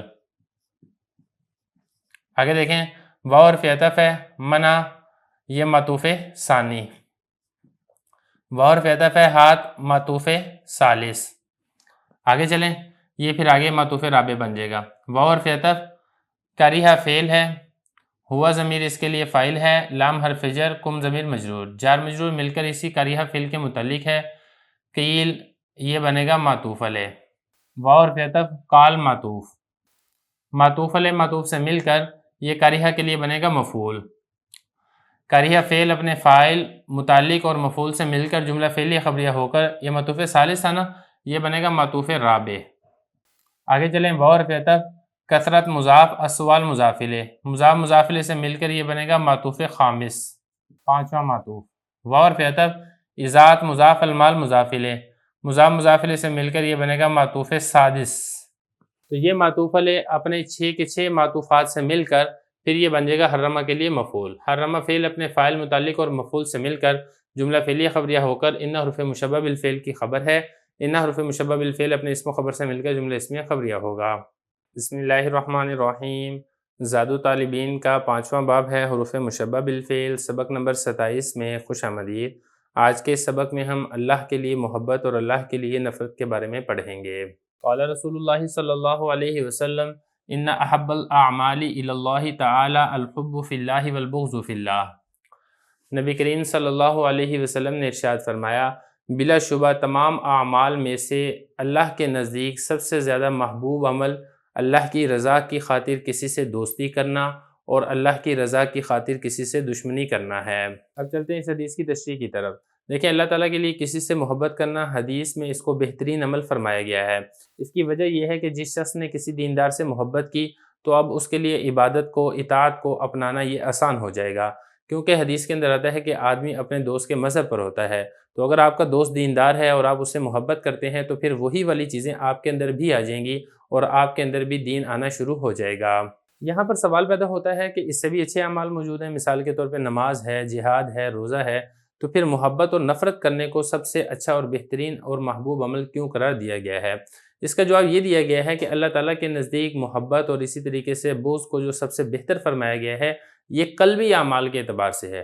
البتہ جو آپ نے اعمال ذکر کیے ہیں، نماز ہے، روزہ ہے، اسی طریقے سے جہاد ہے، وہ جسمانی اعمال ہیں، وہ جسمانی اعمال کے اعتبار سے سب سے بہتر ہیں اور یہ قلبی اعمال کے اعتبار سے سب سے بہتر ہیں۔ اسی طریقے سے ایک اور جواب بھی دیا گیا ہے کہ جن امور کو شریعت نے کرنے یا اجتناب کرنے کا حکم دیا ہے ان میں سے بہتر عمل یہ ہے کہ کسی سے اللہ تعالیٰ کے لیے محبت کی جائے یا کسی سے اللہ تعالیٰ کے لیے نفرت کی جائے۔ اس کی تائید طبرانی کی ایک حدیث سے بھی ہوتی ہے۔ نبی کریم صلی اللہ علیہ وسلم نے ارشاد فرمایا، احب الاعمال الی اللہ بعد الفرائض ادخال السرور قلب مؤمن۔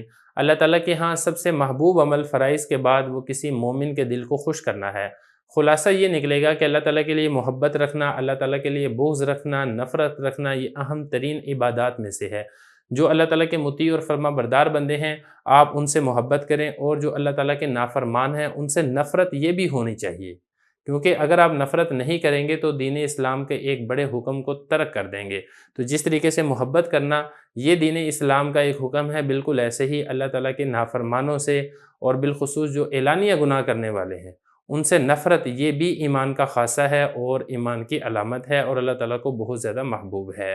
اب چلتے ہیں اس حدیث کی ترکیب کی طرف۔ ان حروف مشبہ بالفعل ہے، یہ جو ہے نا احب الاعمال الی اللہ تعالی، یہاں تک یہ بنے گا اس کے لیے اسم، اور یہ جو آگے ہے یہ بنے گا اس کے لیے خبر۔ کیسے؟ احبہ یہ مضاف ہے، الاعمال یہ مضاف الیہ ہے، الی حرف جر لفظ اللہ ذو الحال، تعالی یہ فعل ہے، اس میں ہوا ضمیر فاعل ہے، فعل فاعل مل کر جملہ فعلیہ خبریہ ہو کر حال، ذو الحال حال مل کر یہ الی کی وجہ سے مجرور ہے، جار مجرور مل کر یہ احبہ جو کہ اسم تفضیل کا صیغہ ہے، شبہ فعل اس کے متعلق ہوگا، شبہ فعل اپنے فاعل اور مضاف الیہ اور متعلق سے مل کر جملہ ہو کر پھر یہ ان حروف مشبہ بالفعل کے لیے بنے گا اسم، اور یہ جو آگے ہے یہ بنے گا اس کے لیے خبر۔ اس خبر کی ترکیب دیکھیں، الحب یہ ہوگا ذو الحال، فی حرف جر لفظ اللہ مجرور، جار مجرور مل کر یہ کائنن شبہ فعل کے متعلق ہوگا، کائنن شبہ فعل اس میں ہوا ضمیر فاعل، شبہ فعل اپنے فاعل اور متعلق سے مل کر جملہ ہو کر پھر یہ ذو الحال کے لیے واقع ہوگا حال۔ تو چونکہ یہ حال ہے اسی وجہ سے ہم نے اس کو حالت نصبی میں لے کر آئے ہیں، کیونکہ حال منصوب ہوتا ہے۔ ذو الحال اپنے حال سے مل کر یہ بنے گا معطوف علیہ، آگے بھی ایسے ہی ہے، واو حرف عطف، البغض یہ بنے گا ذو الحال، فی حرف جر لفظ اللہ مجرور، جار مجرور مل کر کائنن شبہ فعل کے متعلق ہوگا، اس میں ہوا ضمیر فاعل ہوگی، شبہ فعل اپنے فاعل اور متعلق سے مل کر جملہ ہو کر یہ ذو الحال کے لیے حال واقع ہوگا، ذو الحال حال مل کر یہ بنے گا معطوف، معطوف علیہ اپنے معطوف سے مل کر جملہ عاطفہ ہو کر ان حروف مشبہ بالفعل کی خبر ہے، ان حروف مشبہ بالفعل اپنے اسم و خبر سے مل کر جملہ اسمیہ خبریہ ہوگا۔ بسم اللہ الرحمن الرحیم۔ زاد طالبین کا 5واں باب ہے حروف مشبہ بالفعل، سبق نمبر 28 میں خوش آمدید۔ آج کے سبق میں ہم پڑھیں گے کہ دنیا لعنتی ہے۔ قال رسول اللہ صلی اللہ علیہ وسلم الا ان الدنیا ملعونۃ ملعون ما فیہا الا ذکر اللہ وما والاہ وعالم او متعلم۔ نبی کریم صلی اللہ علیہ وسلم نے ارشاد فرمایا، یاد رکھو دنیا ملعون ہے اور جو چیز دنیا کے اندر ہے وہ بھی ملعون ہے، البتہ اللہ کا ذکر اور جو اس کے قریب ہوں، اور عالم اور علم حاصل کرنے والا۔ لغوی معنی دیکھ لیں، پہلا لفظ دیکھیں ملعونہ، یہ اسم مفعول کا صیغہ ہے، لعن یلعن، باب اس کا فتح یفتح آتا ہے اور اس کا مطلب ہوتا ہے لعنت کرنا، رسوا کرنا، گالی دینا، خیر سے دور کرنا۔ قرآن مجید کے اندر بھی یہ ذکر کیا گیا ہے، ملعونین اینما ثقفوا۔ اگلا لفظ دیکھیں والاہ، والا یوالی موالاتن، اس کا مطلب ہوتا ہے آپس میں دوستی کرنا، ایک دوسرے کی مدد کرنا۔ اب چلتے ہیں اس حدیث کی تشریح کی طرف۔ اس حدیث کے اندر لعنت کا تذکرہ کیا گیا ہے۔ لعنت کا معنی ہے اللہ کی رحمت سے دور کرنا۔ حدیث کا مطلب یہ ہوگا کہ دنیا اور جو چیز بھی انسان کو اللہ سے روکے، اللہ سے دور کرے، ان سب پر اللہ کی لعنت ہوتی ہے۔ دنیا ملعون ہے۔ دنیا کی مذمت بہت سی روایات کے اندر بیان کی گئی ہے۔ مثال کے طور پہ ایک روایت میں ذکر کیا گیا ہے، اگر دنیا کی قیمت اللہ تعالیٰ کے نزدیک ایک مچھر کے پر کے برابر بھی ہوتی تو کافر کو ایک گھونٹ پانی کا بھی نہ دیا جاتا۔ ایک اور روایت کے اندر ارشاد ہے کہ اللہ نے کوئی مخلوق دنیا سے زیادہ بری پیدا نہیں فرمائی ہے۔ یہی وجہ ہے کہ اللہ تعالیٰ نے جب دنیا کو پیدا کیا اس کے بعد ایک مرتبہ بھی اس کی طرف رحمت سے نظر نہیں کی ہے۔ البتہ اس دنیا میں رہتے ہوئے بھی کچھ چیزیں ایسے ہیں جن پر اللہ کی لعنت نہیں ہے۔ وہ کون کون سی چیزیں ہیں؟ ان میں سے پہلی چیز ذکر کی گئی ہے ذکر اللہ کا ذکر۔ اب اس سے مراد حقیقی ذکر بھی ہو سکتا ہے کہ اللہ کا ذکر، اللہ کو یاد کرنا، تسبیحات پڑھنا، قرآن مجید کی تلاوت کرنا، اور اسی طریقے سے مجازی طور پر اللہ تعالیٰ کی تمام اطاعت بھی اس کے اندر داخل اور شامل ہے۔ آپ نیکی کا، اطاعت کا کوئی بھی کام کریں وہ ذکر اللہ کے تحت داخل ہے اور لعنت سے مستثنی ہے۔ اس کے اوپر اللہ تعالیٰ کی لعنت نہیں بلکہ اللہ تعالیٰ کی رحمت نازل ہوتی ہے۔ اسی طریقے سے آگے ہے وَاللَّهُ، جو اس کو قریب کرے، یعنی ہر وہ چیز جو اللہ کے ذکر سے قریب کرے اس پر بھی اللہ تعالیٰ کی رحمت ہوتی ہے، اللہ تعالیٰ کی لعنت نہیں ہوتی ہے۔ اب اللہ تعالیٰ کے قریب کرنے والی ساری چیزیں ہو سکتی ہیں۔ اگر آپ کے موبائل ہے وہ آپ کو اللہ تعالیٰ کے قریب کر رہا ہے تو موبائل پر بھی اللہ کی رحمت ہوگی۔ اگر آپ کے والدین آپ کو اللہ کے قریب کر رہے ہیں تو آپ کے والدین کے اوپر اللہ کی رحمت ہوگی۔ اگر آپ کا استاد آپ کو اللہ کے قریب کر رہا ہے آپ کے استاد کے اوپر اللہ تعالیٰ کی رحمت ہوگی۔ اسی طریقے سے آپ نے کچھ چیزیں جمع کی ہوئی ہیں، مثال کے طور پہ آپ نے نماز کے لیے الارم لگایا ہوا ہے، تو جب الارم بجتا ہے آپ نماز پڑھنے چلے جاتے ہیں، تو یہ چیز آپ کو اللہ کے قریب کر رہی ہے، لہذا اس کے اوپر بھی اللہ تعالیٰ کی رحمت ہوگی۔ خلاصہ یہ کہ کوئی بھی چیز، چاہے وہ آپ کا دوست ہو، چاہے وہ آپ کی اشیاء ہوں، چاہے وہ آپ کے رشتہ دار ہوں، آپ کے والدین ہوں، اگر آپ کو نیکی تقویٰ کے، اصلاح کے اللہ تعالیٰ کے قریب کر رہے ہیں تو سب کے اوپر اللہ کی رحمت ہوگی، اللہ تعالیٰ کا غضب اور لعنت نازل نہیں ہوگی۔ اسی طرح عالم ہے اور طالب علم ہے، ان کے اوپر بھی اللہ تعالیٰ کی رحمت داخل ہوتی ہے۔ اب یہ پہ سوال پیدا ہوتا ہے کہ یہ بھی تو وَاللَّهُ کے اندر داخل ہیں، اللہ تعالیٰ کے قریب کرنے والے ہیں، تو پھر ان کو بطور خاص الگ سے کیوں ذکر کیا ہے؟ دیکھیں ان کی خصوصیت کی وجہ سے، اہتمام کی وجہ سے، عظمت شان کی وجہ سے نبی کریم صلی اللہ علیہ وسلم نے وَاللَّهُ کے بعد الگ سے عالم کو اور علم حاصل کرنے والے کو ذکر کیا ہے۔ عالم کی اور علم کی فضیلت میں بہت سی روایات آئی ہیں۔ مثال کے طور پہ ایک روایت میں آتا ہے کہ اللہ تعالیٰ قیامت کے دن علماء کرام سے فرمائے گا، اے گروہ علماء، میں نے اپنا علم اور حلم اس وجہ سے تم کو دیا تھا کہ میں چاہتا ہوں کہ میں تمہاری مغفرت کروں، اور اللہ تعالیٰ پھر مغفرت فرما بھی دیں گے۔ اسی طرح طالب علم کے فضیلت میں بھی بہت سی احادیث آئی ہیں۔ مثال کے طور پہ ایک روایت میں ہے کہ جس کو اس حال میں موت آئے کہ وہ طالب علم تھا اور اس کی نیت اس علم کے ذریعے سے اسلام کو زندہ کرنے کی تھی، وہ اللہ سے اس حال میں ملے گا کہ اس کے درمیان اور نبیوں کے درمیان صرف ایک درجے کا فرق ہوگا اور وہ درجہ نبوت کا ہوگا، اور فرمایا کہ اس حال میں موت آ جائے تو وہ شہید ہوگا۔ اب چلتے ہیں اس کی ترکیب کی طرف۔ الا یہ حرف تنبیہ ہے، مخاطب کو متوجہ کرنے کے لیے آ رہا ہے۔ ان حرف مشبہ بالفعل، الدنیا اسم ہے، ملعونۃ یہ خبر اول ہے، اور یہ جو آگیا نا ملعون ما فیہا الا ذکر اللہ، یہاں تک یہ ساری کی ساری ان حرف مشبہ بالفعل کی خبر ثانی ہے۔ کس طریقے سے؟ ملعون اسم مفعول ہے، اور یہ جو آگے ہے ما فیہا یہ اس کے لیے بنے گا نائب فاعل۔ وہ کیسے؟ میم الف ما یہ اسم موصول ہے،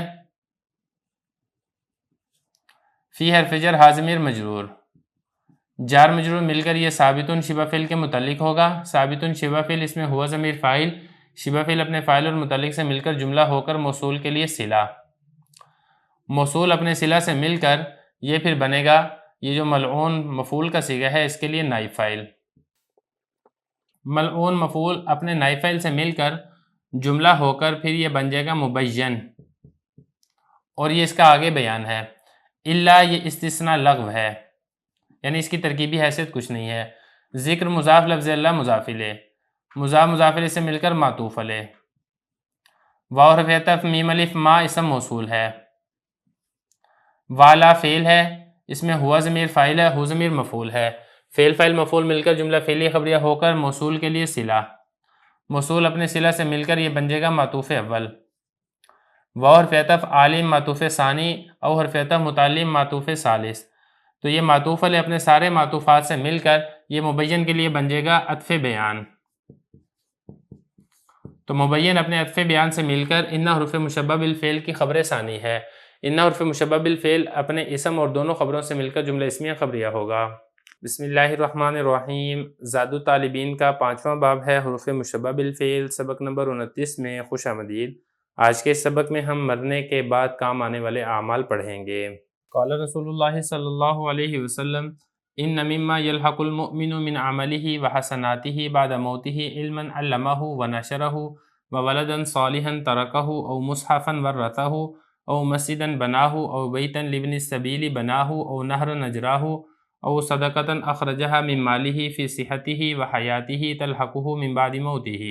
نبی کریم صلی اللہ علیہ وسلم نے ارشاد فرمایا، بے شک وہ چیز جو مومن کو اس کے اعمال اور اس کی نیکیوں میں سے مرنے کے بعد ملے گی وہ ایسا علم ہے جو اس نے سکھایا اور جس کو اس نے پھیلایا، اور اولاد صالحہ ہے جو اس نے چھوڑی، یا قرآن مجید ہے جو اس نے وارثوں کو دی، یا مسجد ہے جس کو اس نے بنایا، یا گھر ہے جو مسافروں کے لیے اس نے تعمیر کروایا، یا نہر ہے جس کو اس نے کھدوایا، یا ایسا صدقہ ہے جس کو اس نے اپنے مال سے اپنی صحت اور اپنی زندگی میں نکالا ہو۔ یہ ایسی نیکیاں ہیں جو اس کو مرنے کے بعد ملیں گی۔ ترجمہ ہو گیا ہے، اب چلتے ہیں اس کی لغوی صرفی تحقیق کی طرف۔ پہلا لفظ دیکھیں، یلحقو، لاحق کا یلحقو، باب اس کا آتا ہے سمیع یسمع اور اس کا معنی ہوتا ہے ملنا اور لاحق ہونا۔ آگے لفظ ہے حسنات، یہ حسنتن کی جمع ہے، نیکی کو کہا جاتا ہے، اس کی ضد سیئتن آتی ہے۔ آگے لفظ دیکھیں، علم یعلم، تعلیم، کسی کو علم سکھانا۔ آگے ہے نشر، نشر ینشر نشرن، یہ باب نصرہ سے آتا ہے اور اس کا مطلب ہوتا ہے کھولنا اور پھیلانا۔ اس کے بعد آگے لفظ دیکھیں، مصحف، قرآن مجید کو کہا جاتا ہے، اس کی جمع مصاحف آتی ہے۔ آگے لفظ دیکھیں، ورث یورث توریث، اس کا مطلب ہوتا ہے وارث بنانا۔ بنا، اس کا مطلب ہوتا ہے تعمیر کرنا۔ نہر، یہ نہر کو کہا جاتا ہے، اس کی جمع انہار بھی آتی ہے، اس کی جمع انہر بھی آتی ہے، اس کی جمع نہر اور نہور بھی آتی ہے۔ قرآن مجید میں بھی یہ لفظ استعمال کیا گیا ہے، تجری من تحتہ الانہار۔ آگے لفظ دیکھیں، اجرا، اجرا یجری اجرا، کوئی چیز جاری کرنا، کسی چیز کو کھدوانا۔ اخرج یخرج اخراج، اس کا مطلب ہوتا ہے نکالنا۔ لغوی صرفی تحقیق کے بعد اب چلتے ہیں اس کی تشریح کی طرف۔ حدیث مبارک میں یہ ذکر کیا جا رہا ہے کہ آدمی جب مر جاتا ہے تو اس کا اعمال نامہ بند ہو جاتا ہے، لیکن چند نیکیاں ایسی ہیں جو کہ وہ اپنی زندگی میں کر کے جاتا ہے، جس کا ثواب اور اجر اس کو مرنے کے بعد بھی ملتا رہتا ہے۔ وہ کون کون سی نیکیاں ہیں؟ ان میں سے پہلے نمبر پر ہے علم۔ علم سے مراد ہے یہاں پر دینی علوم۔ دینی علوم جو کوئی سیکھتا ہے، سکھاتا ہے اور دنیا کے اندر پھیلا جاتا ہے تو اس سے لوگ نفع اٹھاتے رہتے ہیں، تو اس کا ثواب اور اجر بھی اس مرنے والے کو قبر کے اندر ملتا رہتا ہے۔ یہ اسی طریقے سے جو دنیاوی علوم ہیں، انسانیت کے فائدے کے لیے ہیں، ایسے علوم بھی اگر کوئی دنیا کے اندر سکھا کر گیا ہے اور لوگوں کو، انسانیت کو اس سے فائدہ حاصل ہو رہا ہے تو اس کا ثواب اور اجر بھی مرنے والے کو قبر کے اندر ملتا رہے گا۔ دوسرے نمبر پر ذکر کیا ولد صالح، نیک اولاد۔ نیک اولاد جس کو وہ چھوڑ کر جاتا ہے تو ظاہر ہے وہ اپنے والد کے لیے ایصال ثواب کرتی ہے، اعمال صالحہ کرتی ہے، جس کا ثواب اور اجر والد کو قبر کے اندر ملتا رہتا ہے۔ اگر اولاد صالح نہیں ہے بلکہ اولاد بری ہے، وہ برے اعمال کرتی ہے، تو ظاہر ہے برے اعمال کا پھر ثواب اور اجر تو نہیں مل سکتا ہے۔ اور تیسرے نمبر پر حضرت نے ذکر کیا او مصحفا ورثہ، قرآن مجید کا کوئی نسخہ چھوڑ گیا تھا ورثاء کے لیے، اور اس کے ورثاء اس قرآن مجید سے تلاوت کرتے ہیں، لوگوں کو اس قرآن مجید سے فائدہ ہو رہا ہے، تو جو کوئی اس قرآن مجید کے نسخے سے تلاوت کرتا رہے گا تو اس مرنے والے کو قبر کے اندر اس کا ثواب اور اجر ملتا رہے گا۔ جیسا کہ آج کل کے دور کے اندر بھی لوگ مساجد کے اندر قرآن مجید کے نسخے رکھوا دیتے ہیں، تو مقصد یہی ہوتا ہے کہ لوگ اسے تلاوت کریں گے تو رکھوانے والے کو ثواب اور اجر ملتا رہے گا۔ یا اسی طریقے سے کسی نے کوئی مسجد تعمیر کروا دی ہے تو اس مسجد میں جتنی اللہ کی عبادات ہوتی رہیں گی، لوگ نمازی نماز پڑھتے رہیں گے، تلاوت کرتے رہیں گے، ذکر کرتے رہیں گے، تو جس نے اس مسجد کی تعمیر میں تھوڑا سا بھی حصہ شامل کیا ہے اس کو اس کا ثواب اور اجر مرنے کے بعد بھی ملتا رہے گا۔ یا اسی طریقے سے مسافروں کے لیے کوئی مسافر خانہ تعمیر کروا دیا ہے کہ مسافر سفر پر جاتے وقت یا سفر کے دوران وہاں پر تھوڑی دیر آرام کر لیتے ہیں، ٹھہر لیتے ہیں، تو لوگوں کو اس سے فائدہ ہوتا ہے، تو پھر اس کا ثواب اور اجر بھی اس کو مرنے کے بعد ملتا رہے گا۔ یا اسی طریقے سے کوئی نہر کھدوا دی ہے، کوئی علاقہ تھا وہاں پر نہر کی ضرورت تھی، وہاں پر نہر کھدوا دی، اسی طریقے سے پل تعمیر کروا دیا، سڑک تعمیر کروا دی، کنواں کھدوا دیا، یہ سارے کے سارے وہ اعمال ہیں جس کا ثواب اور اجر مرنے والے کو مرنے کے بعد بھی قبر کے اندر ملتا رہتا ہے۔ یا اسی طریقے سے کوئی صدقہ تھا جو اس نے اپنی زندگی کے اندر، اپنی صحت کے اندر نکالا ہو، راہ خدا کے اندر دیا ہو، اس صدقے کا اجر اور ثواب بھی اس کو مرنے کے بعد ملتا رہے گا۔ اب چلتے ہیں اس حدیث کی ترکیب کی طرف۔ دیکھیں اس میں ان حروف مشبہ بالفعل ہے، اور یہ جو ہے نا مما یلحق المؤمن من عمله وحسناته بعد موتی، یہاں تک یہ بنے گا ان کے لیے خبر، کیونکہ من جارہ آ گیا نا، میں آپ کو بتا چکا ہوں کہ جار مجرور مل کر یہ اسم نہیں بن سکتا، یہ خبر بن سکتا ہے، اور اس کا جو اسم ہے یہ اس میں مؤخر ہے، وہ یہاں سے شروع ہوگا معطوف علیہ، یہاں سے لے کے یہاں تک یہ سارے کا سارا معطوف علیہ معطوف ملا کر آپ نے اس کو انا کا اسم مؤخر بنانا ہے۔ ذرا ترکیب شروع کرتے ہیں۔ من حرف جر ہے، یہ جو میم ما ہے نا یہ اصل میں ہے من ما، اس طریقے سے ہے۔ میم الف ما اسم موصول ہے، یلحق فعل المؤمن اس کے لیے فاعل ہے۔ من حرف جر عمل مضاف ہی ضمیر مضاف الیہ، مضاف مضاف الیہ سے مل کر معطوف علیہ۔ واو حرف عطف حسنات مضاف ہی ضمیر مضاف الیہ، مضاف مضاف الیہ سے مل کر معطوف۔ معطوف علیہ اپنے معطوف سے مل کر من جار کا مجرور، جار مجرور مل کر یلحق فعل کے متعلق ہے۔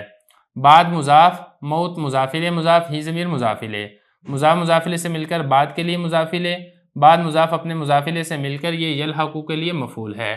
یلحق فعل اپنے فاعل متعلق اور مفعول سے مل کر جملہ فعلیہ خبریہ ہو کر ما موصول کے لیے بنے گا صلہ۔ ما موصول اپنے صلہ سے مل کر من جار کا مجرور، جار مجرور مل کر یہ ثابت شبہ فعل کے متعلق ہوگا۔ ثابت شبہ فعل اس میں ہوا ضمیر فاعل، شبہ فعل اپنے فاعل اور متعلق سے مل کر جملہ فعلیہ خبریہ ہو کر انا کے لیے بنے گا خبر مقدم۔ اب آگے چلیں، علماً یہ بنے گا موصوف۔ علامہ فعل ہے، اس میں ہوا ضمیر فاعل ہے اور یہ جو ہو ضمیر ہے یہ بنے گا مفعول۔ فعل فاعل مفعول مل کر جملہ فعلیہ خبریہ ہو کر معطوف علیہ۔ واو حرف عطف نشر فعل ہے، اس میں ہوا ضمیر فاعل ہے اور ہو ضمیر مفعول ہے۔ فعل فاعل مفعول مل کر جملہ فعلیہ خبریہ ہو کر معطوف۔ معطوف علیہ معطوف سے مل کر علماً موصوف کی صفت ہے۔ علماً موصوف اپنی صفت سے مل کر یہ بن جائے گا معطوف علیہ۔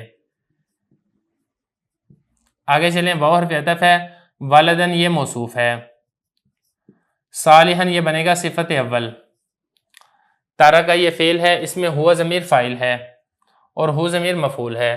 فعل فاعل مفعول مل کر جملہ فعلیہ خبریہ ہو کر یہ ولدن کے لیے بنے گا صفت ثانی۔ ولد موصوف اپنی دونوں صفات سے مل کر یہ بن جائے گا معطوف علیہ کے لیے معطوف اول۔ یہ آگے بنے گا معطوف ثانی، یہ معطوف ثالث، اس طریقے سے سارا آپ نے بناتے جانا ہے۔ مصحفن یہ بنے گا موصوف۔ ورثہ فعل، اس میں ہوا ضمیر فاعل، ہو ضمیر مفعول، فعل فاعل مفعول مل کر جملہ فعلیہ خبریہ ہو کر موصوف کی صفت ہے۔ موصوف اپنی صفت سے مل کر یہ بنے گا معطوف ثانی۔ یہ معطوف اول تھا نا تو یہ بنے گا معطوف ثانی۔ آگے چلیں، او حرف عطف مسجدن موصوف۔ بنا فعل، اس میں ہوا ضمیر فاعل اور ہو ضمیر مفعول، فعل فاعل مفعول مل کر جملہ فعلیہ خبریہ ہو کر مسجد موصوف کے لیے صفت ہے۔ موصوف صفت مل کر یہ معطوف ثالث۔ آگے چلیں، او حرف عطف بیتن موصوف۔ لام حرف جر ابن مضاف السبیل مضاف الیہ، مضاف مضاف الیہ سے مل کر لام جار کا مجرور، جار مجرور مل کر کائنن شبہ فعل کے متعلق۔ کائنن شبہ فعل، اس میں ہوا ضمیر فاعل، شبہ فعل اپنے فاعل اور متعلق سے مل کر جملہ ہو کر اس بیتن موصوف کے لیے صفت اول۔ اور یہ جو آگے ہے بنا فعل ہے، اس میں ہوا ضمیر فاعل ہے اور ہو ضمیر مفعول ہے، فعل فاعل مفعول مل کر جملہ فعلیہ خبریہ ہو کر بیتن کے لیے بنے گا صفت ثانی۔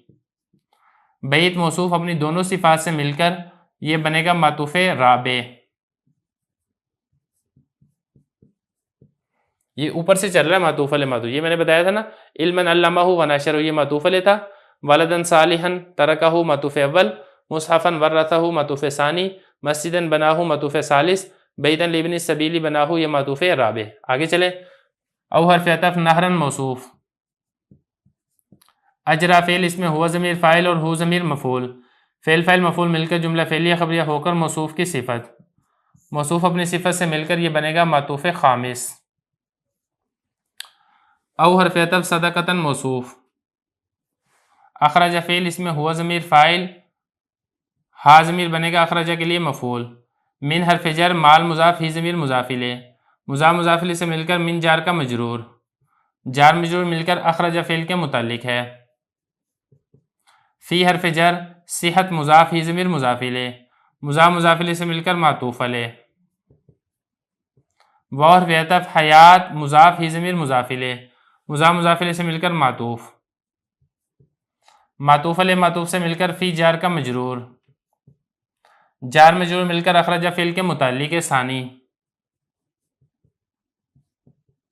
کیونکہ متعلق اول بنایا تھا نا من مالی ہی، تو یہ بن جائے گا متعلق ثانی۔ اخرجہ فعل اپنے فاعل ہوا ضمیر ہا ضمیر مفعول اور دونوں متعلق سے مل کر جملہ فعلیہ خبریہ ہو کر یہ سادہ کا موصوف کے لیے بن جائے گا سارا صفت، موصوف اپنی صفت سے مل کر، یہ معطوف خامس تھا نا تو یہ بن جائے گا معطوف سادس، چھٹا معطوف۔ تو معطوف علیہ اپنے 6 کے 6 معطوفات سے مل کر جملہ عاطفہ ہو کر پھر یہ جو ان حروف مشبہ بالفعل تھا اس کے لیے بنے گا اسم مؤخر۔ ان حروف مشبہ بالفعل اپنے خبر مقدم اور اسم مؤخر سے مل کر جملہ اسمیہ خبریہ ہوگا۔ اب آگے چلیں، تلحق فعل ہے، اس میں ہی ضمیر فاعل ہے، ہو ضمیر مفعول ہے، من حرف جر بعد مضاف، موت مضاف الیہ مضاف، ہی ضمیر مضاف الیہ، مضاف مضاف الیہ سے مل کر بعد مضاف کے لیے مضاف الیہ، مضاف اپنے مضاف الیہ سے مل کر من جار کا مجرور، جار مجرور مل کر تلحق فعل کے متعلق ہے، تلحق فعل اپنے فاعل مفعول اور متعلق سے مل کر جملہ فعلیہ خبریہ ہوگا۔ بسم اللہ الرحمن الرحیم۔ زاد الطالبین کا 5واں باب ہے حروف مشبہ بالفعل، سبق نمبر 30 میں خوش آمدید۔ آج کے سبق میں ہم پڑھیں گے کہ اللہ کے دین کی مدد فاسق کے ذریعے بھی ہو جاتی ہے۔ قال رسول اللہ صلی اللہ علیہ وسلم ان اللہ لیؤید ھذا الدین بالرجل الفاجر۔ نبی کریم صلی اللہ علیہ وسلم نے ارشاد فرمایا بے شک اللہ تعالیٰ اس دین کی مدد فاسق شخص کے ذریعے بھی کرتے ہیں۔ اس میں ایک لفظ سمجھنے والا ہے وہ ہے یؤید، اید یؤید تائید، اس کا مطلب ہوتا ہے مدد کرنا۔ مطلب اس حدیث کا یہ ہے کہ اللہ تعالیٰ دین کی مدد فاسق اور فاجر شخص سے بھی لے لیتے ہیں۔ رجل فاجر سے کیا مراد ہے؟ محدثین کے اس بارے میں مختلف اقوال ہیں۔ محدثین کا ایک قول یہ ہے کہ اس سے مراد وہ شخص ہے جو نام و نمود کے لیے کام کرتا ہو، یعنی دین کا کام تو کر رہا ہے لیکن مقصد اللہ کی رضا نہیں ہے بلکہ مقصد دکھلاوا ہے۔ دوسرا اس سے مراد یہ ہے کہ اس سے مراد ہے منافق شخص۔ بعض اوقات ایسا بھی ہوتا ہے کہ منافق شخص کے ذریعے بھی اللہ تعالیٰ اس دین کی خدمت لے لیتے ہیں۔ تیسرا اس سے مراد یہ ہے کہ وہ شخص جو اچھے کاموں کے ساتھ ساتھ برے کام بھی کرتا ہو۔ بہرحال اس حدیث کے اندر تنبیہ ہے ان مبلغ دین کے لیے جو دین کا کام کرتے ہیں، وہ یہ گمان نہ کریں کہ ہم اللہ تعالیٰ کے محبوب ہیں، اللہ تعالیٰ ہم سے دین کا کام لے رہا ہے، بلکہ ان کو یہ سمجھنا چاہیے کہ میں جو ٹوٹی پھوٹی دین کی خدمت کر رہا ہوں یہ محض اللہ تعالیٰ کا فضل ہے۔ دوسرا اس حدیث میں اس بارے میں بھی تنبیہ ہے کہ دین کا کام کرنے والے ہر وقت اپنے بارے میں ڈرتے رہیں کہ معلوم نہیں میرا شمار اللہ تعالیٰ کے محبوب بندوں میں ہے یا پھر میرا شمار رجل فاجر کے اندر ہوتا ہے، کیونکہ اللہ تعالیٰ تو دین کا کام رجل فاجر سے بھی لے لیتے ہیں جیسا کہ حدیث اس بارے میں دلالت کرتی ہے۔ اب چلتے ہیں اس حدیث کی ترکیب کی طرف۔ ان حروف مشبہ بالفعل ہے، لفظ اللہ اس کا اسم ہے، لام تاکید کا، یؤید فعل ہے، ہوا ضمیر فاعل ہے، ھذا اسم اشارہ، الدین مشار الیہ، اسم اشارہ اپنے مشار الیہ سے مل کر لیؤید کے لیے بنے گا مفعول، با حرف جر، الرجل موصوف، فاجر صفت، موصوف اپنی صفت سے مل کر با جار کے لیے مجرور، جار مجرور مل کر اسی یؤید فعل کے متعلق ہے۔ یؤید فعل اپنے فاعل مفعول اور متعلق سے مل کر جملہ فعلیہ خبریہ ہو کر ان حروف مشبہ بالفعل کی خبر ہے۔ ان حروف مشبہ بالفعل اپنے اسم و خبر سے مل کر جملہ اسمیہ خبریہ ہوگا۔ بسم اللہ الرحمن الرحیم۔ زاد الطالبین کا 5واں باب ہے حروف مشبہ بالفعل، سبق نمبر 31 میں خوش آمدید۔ آج کے سبق میں ہم قیامت کی ایک نشانی پڑھیں گے۔ قال رسول اللہ صلی اللہ علیہ وسلم ان من اشراط الساعۃ ان یتباہی الناس فی المساجد۔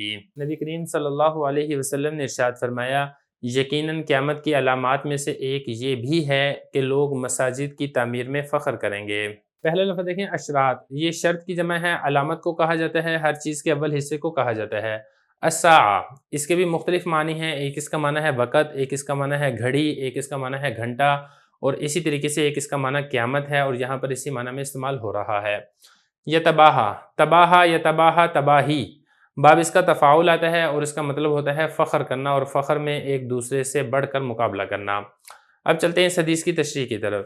دیکھیں اسلام سادگی کو پسند کرتا ہے۔ اس حدیث میں قرب قیامت کی علامات میں سے ایک علامت کو ذکر کیا گیا ہے کہ قیامت کے قریب لوگ اپنی مساجد کو خوب مزین کریں گے۔ اس جیسی حدیث سے استدلال کرتے ہوئے بعض علماء نے یہاں تک فرمایا ہے کہ مساجد کو مزین اور منقش نہیں کرنا چاہیے، لیکن متاخرین علماء نے چند شرطوں کے ساتھ اس کو مزین اور منقش کرنے کی اجازت دی ہے۔ وہ چند شرطیں یہ ہیں کہ ایک تو یہ ہے کہ اگر کوئی علاقہ ایسا ہے جہاں پر لوگوں کے گھر تو بہت عالی شان بنے ہوئے ہیں، بہت منقش ہیں، بہت خوبصورت ہیں، اگر آپ وہاں پہ مسجد کو سادہ سا بنائیں گے تو پھر لوگ اس مسجد کی طرف راغب نہیں ہوں گے، بلکہ لوگ اپنے گھروں کو اچھا سمجھیں گے اور مسجد کو وہ حقیر سمجھیں گے، جو کہ بہت زیادہ خطرے کی بات ہے۔ تو خلاصہ یہ کہ جس طرح کا علاقہ ہو مسجد بھی اسی کے ساتھ کی ہی تعمیر ہونی چاہیے۔ اور دوسری بات یہ ہے کہ اگر کوئی مساجد کو منقش اور مزین کرتے ہیں اور نیت یہ ہے کہ اللہ کا گھر ہے، عالی شان ہونا چاہیے، تب تو اس کی اجازت ہوگی۔ لیکن اگر نیت ریاکاری ہے، دکھلاوا ہے، فلاں مسجد تو اتنی زیادہ خوبصورت ہے، میں اس کو اس سے بھی زیادہ خوبصورت بناتا ہوں، فلاں مسجد اس سے زیادہ خوبصورت ہے، میرے شہر کی، میرے کالونی کی، میرے ٹاؤن کی مسجد سب سے عالی شان ہونی چاہیے، اگر اس طریقے سے اگر آپ بنائیں گے تو یہ خوبصورت کرنا، مزین اور منقش کرنا، اس کی دین اسلام میں اجازت نہیں ہے۔ اور اسی کے بارے میں فرمایا گیا کہ قیامت کی علامات میں سے ایک علامت ہے، لوگ قیامت کے قریب جو مساجد کو مزین اور منقش کریں گے، اس کی وجہ یہی ہوگی کہ وہ ایک دوسرے سے فخر میں آگے بڑھنا چاہیں گے، فلاں علاقے کی مسجد اتنی خوبصورت ہے تو میں بھی اپنی مسجد جو ہے وہ اتنی زیادہ خوبصورت کر کے تعمیر کروں۔ اب چلتے ہیں اس کی ترکیب کی طرف۔ ان حرف مشبہ بالفعل ہے، من حرف جر، اشراط مضاف، الساعہ مضاف الیہ، مضاف مضاف الیہ سے مل کر جار کا مجرور، جار مجرور مل کر یہ ثابت شبہ فعل کے متعلق، اس میں ہوا ضمیر فاعل، شبہ فعل اپنے فاعل اور متعلق سے مل کر یہ انا کے لیے بنے گا خبر مقدم۔ ان مصدریہ یتباہا فعل، الناس اس کے لیے فاعل، فی حرف جر مساجد مجرور، جار مجرور مل کر یتباہا فعل کے متعلق ہے، یتباہا فعل اپنے فاعل اور متعلق سے مل کر جملہ فعلیہ خبریہ ہو کر ان مصدر کی تعویل میں ہو کر یہ بنے گا اسم مؤخر۔ انا کا انا حرف مشبہ بالفعل اپنی خبر مقدم اور اسم مؤخر سے مل کر جملہ اسمیہ خبریہ ہوگا۔ اسی کے ساتھ ہی ہمارا 5واں باب حروف مشبہ بالفعل یہاں پر مکمل ہو جاتا ہے۔